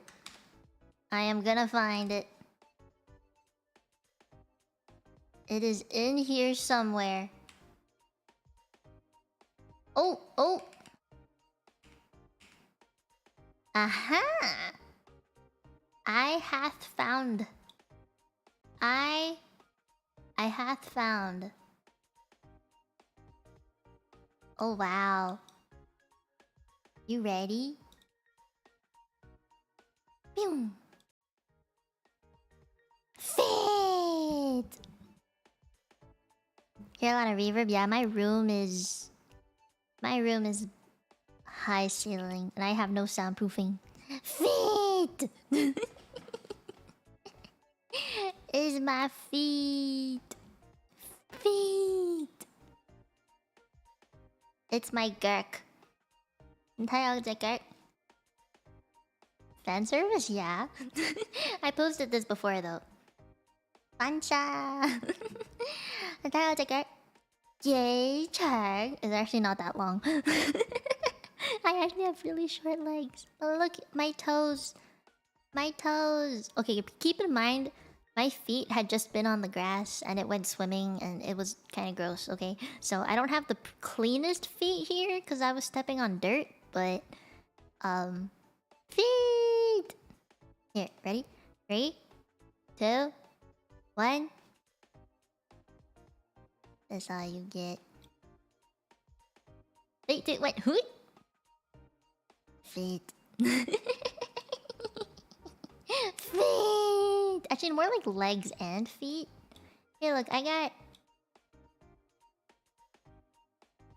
Feet! There's bigger for you now. Are you happy? Are you happy you get to see my legs? Tanned legs. I got such a dark tan after I went swimming. Can you tell what size my feet are? Look at my left calf. It is being smooshed. Left calf being smooshed. I got tiny toesies. Feet! Also, like, if I took the picture any further up, you would have seen my swimsuit. I actually took a picture of me in my swimsuit, and I sent it to my VTuber friends, and they were like, Mia, I don't think you should. This is too much, Mia. I'm like, what do you mean it's too much? And they're like, it's too much, Mia. I'm like, should I find a jacket or something? And they're like, no, not to that extent. But I was still like, then what do you mean by too much? And they're like, nosebleed. They're like, nosebleed. And I was like, oh, I see. Okay. Side is super sad compared to... Yeah, you know what? I think that's just the lighting. Like, the sun was passing over us, so it was just right in that moment. Yeah, I think it's just the lighting. But no, my calves are the same color, I promise. Yeah. Also, you see the green thing on the chair? That's like my tank top that I put over my bikini that day. But yeah. Wee, here, I'll let you see more. You happy now? You happy now? Oh my gosh, look, feet! Look at my slippers. I love my slippers. But if you compare this picture to, like... Hold on. I'm gonna do a leg critique now. I think it was this one. You put that together, right? Hold on, I'm gonna crop it. Like these. They're the same set of legs. I promise. These are my legs, okay? They're short. I know. But if you look at it, you can tell the tan, like, it faded. You can kind of tell that it faded a bit. I took the one with the shoes on after I went to the trip, so yeah. But anyway. No more now. That's enough fun stuff for you. Looks great on you. Thank you! I'm planning on getting new ones though, because those are really old. I really love those shoes. They're limited Adidas shoes, okay? Limited edition Adidas shoes. My god, I love those shoes. I got them in like 2017 or 18. Is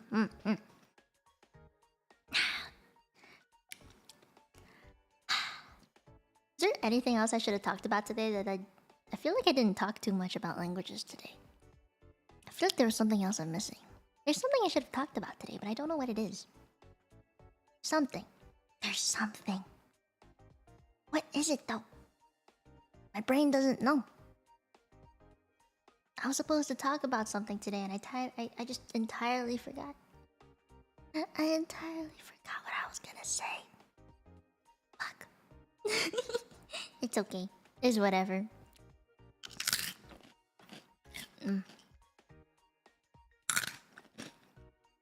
I want to finish this. I'm almost done. I have 2 left.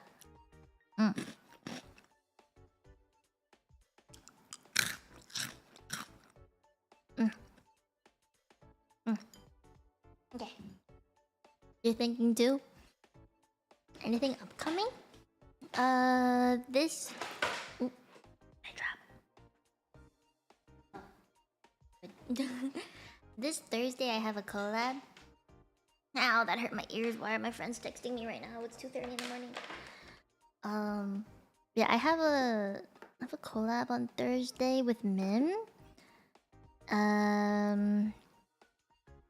What else is there? Yeah, I have a collab with Mim on Thursday. We're gonna play Mario Party Superstars. What else? Trying to think. Uh, um, mm, I don't know if my cramps are gonna be worse or better tomorrow. If they're better tomorrow, I'm probably gonna do an afternoon stream because I wanted to do one sometime this week. I just haven't had the chance, especially I mean the week barely started, right? So oh, the if you want to go to the collab, if you want to be there for the collab, it starts at 8 p.m. EST. So it's going to be a lot earlier than normal. So yeah, just a heads up. I'm going to have an early night that day, so yeah, just not my usual streaming time. And then well, yeah, tomorrow's Tuesday. Technically today is Tuesday. It is Sing Yi. What should I be doing on a Sing Yi? Very educational shit about language and everyone. You're a great teacher. Thank you! I tried! Thank you, Starlight. I appreciate it. I didn't really have like a plan coming into this. I was just gonna answer any questions you guys had. So I guess your question of me doing Valley Girl accent was one of them. The week is still young. Still very young. But if I have Thursday booked already, that means I only have today, Tuesday, and Wednesday to do stuff. But before the collab. So tomorrow afternoon, if I have the energy, I'll do something that's more... I said I would play Kirby. What is it? I said I'd play Kirby sometime this week. I wanted to do it yesterday. My cramps. No, today. Was it today I wanted to do it? Or something? But yeah, my stomach couldn't handle it, so... I hopefully will play Kirby sometime this week. Did I bring it up? Did I? Oh. Why would I dig myself a hole like that? Try to have some questions next time, Mino says. Sure. I didn't really... It was a really last-minute decision to do this. I mean, I talked about it yesterday, but there wasn't really much, like... You know... For me to say at the time. I didn't think about it. Maybe I should open a marshmallow next time. Did you ever get to quit thinking about how you study languages recently? Oh, no, I didn't. Didn't know you asked that. Damn, I'm sorry. Let me think. To be fully honest, I don't have the time to study languages recently. I haven't opened my notebook to study in a very long time. The only way that I've really been studying, I guess, would be watching anime.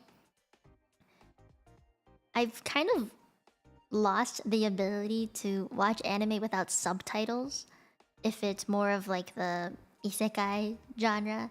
If it's the shoujo manga, shoujo renai, romance stuff, like slice of life anime, I can watch without subtitles just fine. It was, you know, like for isekai stuff, I really need the subtitles. Or when things get political, like or plot intensifies, like I really need the subtitles. When there's more formal studying sort of deal or just do media consumption? I'd say media consumption. Because when I think about it, I have a lot of the basics down already. I need to work on figuring out when or how to use the whole past present tense thing, or the way words connect with each other in a sentence to get to a certain level of sentence complexity. I don't really know how to make a very long sentence in Japanese is very difficult for me. I can make short sentences, I can describe things in a very basic manner. But what I found is that I can understand more than I can push out of my brain. Like if you tell me to watch an anime, like a very casual anime, like a slice of life anime, like Himoto Umara-chan, if you told me to watch that, the entire thing without subtitles, I would understand every single little thing that was said. But if you're telling me to voice it out myself, like if you tell me to say a certain sentence that they said, like if you give me an English sentence that was said in that anime, you tell me to say it myself, I wouldn't be able to. Not if it was a really long one. So, my problem is speaking long sentences because I only have very basic knowledge down. That is my goal of this year, is make complex Japanese sentences. And I feel like the only way I'm gonna do that is if I watch more anime or if I watch like Japanese dramas and stuff. That's like the only way I'm gonna do it. I don't think I'd be able to comprehend anything if it was through a textbook. I've just learned that it is not the way I enjoy studying. It's not the way that I would prefer studying either. And the only reason why I would open a book and write things down is if I need to learn the kanji to something, or I want to remember the kanji, I just need to note it down. That is the only time I would get out a notebook. There's really no reason to. If you've memorized all the hiragana, you've memorized all the katakana, you have very basic knowledge of kanji, then I really don't think there's a necessity in making incredibly organized notes at that point. You just need to know basic grammar too, I suppose. I understand it when I hear it, but I'm just completely unable to talk how to write. Ah. You know, before you can get output at that level? Yeah. Yeah. I get... See, that is like my problem. Like, I can understand it. If I hear a sentence, I can identify if it's past or present tense or future tense. I can identify if, like, what's being said. Like, from... am I talking about myself, or is someone talking about themselves, or are they talking about somebody else, or are they talking about what they're gonna do later today, or describing something? That is entirely comprehensible to me. I can understand all of that. I cannot do it myself though. So while I can say very basic things and I can put together a story that is understandable, I can't do it in a way that I feel comfortable, that like I know is entirely correct. I know I make grammatical errors. I know I make vocabulary mistakes, or I pronounce things slightly off because I'm thinking, oh, this word is... it sounds like it's Chinese. It probably sounds like this in Japanese. I do that a lot. It is a very bad habit, but it's something that I do. So I need to break it. That is like what I'm trying to... It's more like breaking habits right now and being able to... I think that's like... It's why I talk a lot in Japanese on stream, is because I'm trying to make myself push words out. Because I know the words, it's just it won't come out of my mouth. I need to get more comfortable with it coming out of my mouth in a more natural manner too. Yeah. I speak slow, not too fast, so it should be okay, but with the fact that I'm also learning Korean, it... Brain! Oh, particles? Passive verbs? Ah. Confuses me on the side of the particular... Ah, okay, I get it. I wonder if I can learn different languages at the same time, but there's actually no way you can learn at the same... There is a limit. I believe that there is a limit. You can understand, like... When you learn a language, I feel like most people learn phrases at first, and then they slowly figure out, oh, this means I, this means you, this means we, this means they, you know? You learn phrases first, like the whole konnichiwa, konbanwa, ohayo. You learn those things first. And then you learn all the particles and subjects and things, right? Particles are very hard. I think it comes naturally to me now. I don't really think too hard about it. And I think the biggest ones that you do need to know is the wa, mi, and ga. I think wo is not as important. I feel like it's those first three that are very important. I think no is probably the most easy one to know. It's like an apostrophe S. That's how I look at it. If I see the word, the syllable no, then I just think, oh yeah, that means apostrophe S. Oh, I read that. You can kind of understand the other language if you know one and relate. Yeah, yeah. I get that. But I can... Oh... I have that problem with Japanese sometimes. But yeah, it is what it is. Takes time to learn. Some people can learn languages within a year and be entirely fluent.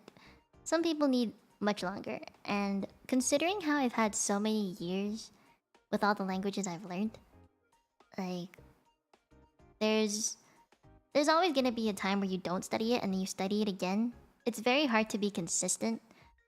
I mean, obviously it's best if you are consistent, but because I'm not learning it for any other reason except for my own enjoyment, I feel no no reason to be so diligent, I suppose. I think the only reason I would properly study it is if I was about to do a collab with a Japanese person and I had to communicate with them, and if I didn't know how, then I'm screwed. So I think that's the only time I would study it properly. As of right now, I think my level of Japanese is enough to get me by. You know? So... You can read French, I don't understand. I'm kind of the same. I can read French, but I don't understand it. I've read so many... Because French is the second language of Canada. At least outside of Quebec. So, I can read all the French and pronounce it all. I just don't understand it. I've seen it on so many nutrition labels. I've been on and off learning JP for years, yeah. I mean, you saw my timeline. I started learning Japanese when I was 15. 14, 15. Like, it's been a while. But still, like... There's gonna be one or two things that are off. Because I learned video games in English and then... Ooh! Yo, that's good. That's how I did it. I mean, not by video games, but... just media. Watching a lot of TV. Spending the time to analyze what they were saying a little bit, or sometimes replaying certain phrases just to hear them say it. I think most people focus so much on trying to get the grammar right that they forget entirely about pronunciation. And that is probably one of the more important things. I don't think people should focus so much on reading and writing if they're learning a language. I feel like you need to focus more on speaking it. Because it is so important to be able to actually talk to somebody in a language. Sure, if you want to text somebody in that language, then sure, go ahead and do all you want to learn it. But if you're not able to speak it, it means you're probably not able to communicate very well in written form either. So, I think you should... If you're learning a language, get into the habit of saying it out loud. It helps a lot when you're trying to recall words too. It's like a muscle memory thing. I took psychology, so I kind of know a bit about this. If you're able to... If your mouth gets so used to saying a word, like you pronounce it so many times, your brain automatically remembers that. So if you're trying to recall something, and you keep saying a syllable, like you're like... if you're trying to remember the word ramen for some reason, like if you don't know what that is, then you're like da, and eventually you'll get to the, oh yeah, ramen! You know? Like, that happens to a lot of people when they're trying to just remember words. So I think being able to speak it is just something that should take priority. And I feel like most people learn a language to be able to either understand content or to be able to speak with somebody. So, you know, I think the speaking with somebody is a little more important than just being able to consume content. And it's just more useful in the long run. So, I would definitely say focus on speaking. Have you learned enough being able to talk comes naturally, but you need to practice to actually do it correctly, IML? Yes. That's what I'm saying. Like, if you don't speak it while you're learning how to read and write, like, my habit when I did study diligently with pen and paper and taking notes, every time I wrote something, I would say it out loud to practice it. And most people, when they practice speaking, they play audio files and they just say it back or they say it with it. If you don't do it on your own without hearing the audio file, then it's just like you need to be prompted to say it. Like, it's just, it won't sound natural. So, I think that's one of the hacks or tips for learning a language from me is, if you're writing something, you're practicing reading and writing, speak it too. Yeah, whatever you write down, speak it. And I think the way that I learned basic objects is whatever was around me, I wrote down on a piece of paper or something, and I was like, okay, this is denwa. You know, things like that. Fluency is like a muscle, you need to use it a lot. Exactly. That's why whatever you write down, say it. It just makes you sound better in the long run. See, I'm not into the daily routine thing. If my daily routine is watching anime, I'm gonna turn watching my anime time as part of my studying time. You know what I mean? Like, it just makes it more fun, and you actually get productive while you're doing something you enjoy. That is how I learned it. Oh, good night, Reed. Wait, what time is it? It's almost 3. Guys, why is it so late? Why is it so late? How long have I been streaming? I swear I didn't start that late today. Did I start at 11? I think I started at 11 today, didn't I? I swear I started at 11 today. そうじゃないな。11時間で始めようかな。始めたね。11時間。How long has it been? 3 hours. No, it's 3.5 now, isn't it? It's 3.5 hours. Damn. Oh no. Oh no.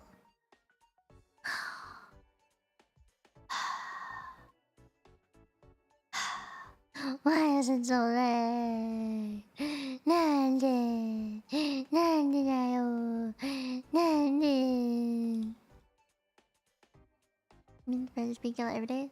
Oh, it is really tiring. Your mouth gets tired, yeah. your mouth gets tired, your tongue gets tired, your brain gets tired. Because when you're speaking it out loud, you're using your brain a lot. Your brain is sending signals to your mouth to speak a certain sound.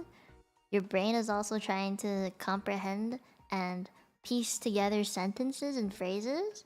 It's trying to take vocab you know and input it into sentences. Like, that ain't easy. So, of course it's tiring. But it does work. It does work. And I think the more you do it, the less tiring it gets. Just a personal preference for me, or personal opinion.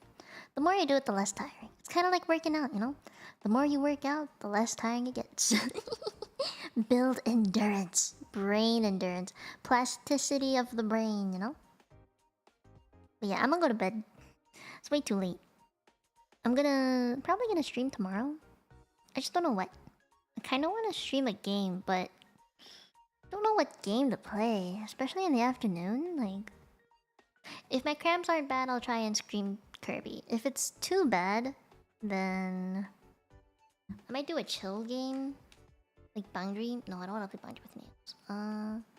Maybe the Cat Cafe Manager thing. Just something not stressful. Yeah. Yeah, I remember my sister saw me play the Cat Cafe thing and she's like, what the heck? But I swear it was cute.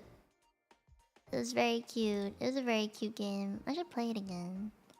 I think it's a very nice game, that one. It's 2D, but it's very, very cute. But yeah, anyway, I'm gonna go to bed now. And thank you guys for coming today. 'Twas nice getting to know more of you, about you, and your language capabilities. I feel like I don't really... Because I don't talk in Cantonese very much outside of streams. So, I mean, I don't talk in Cantonese much in streams, blah blah blah.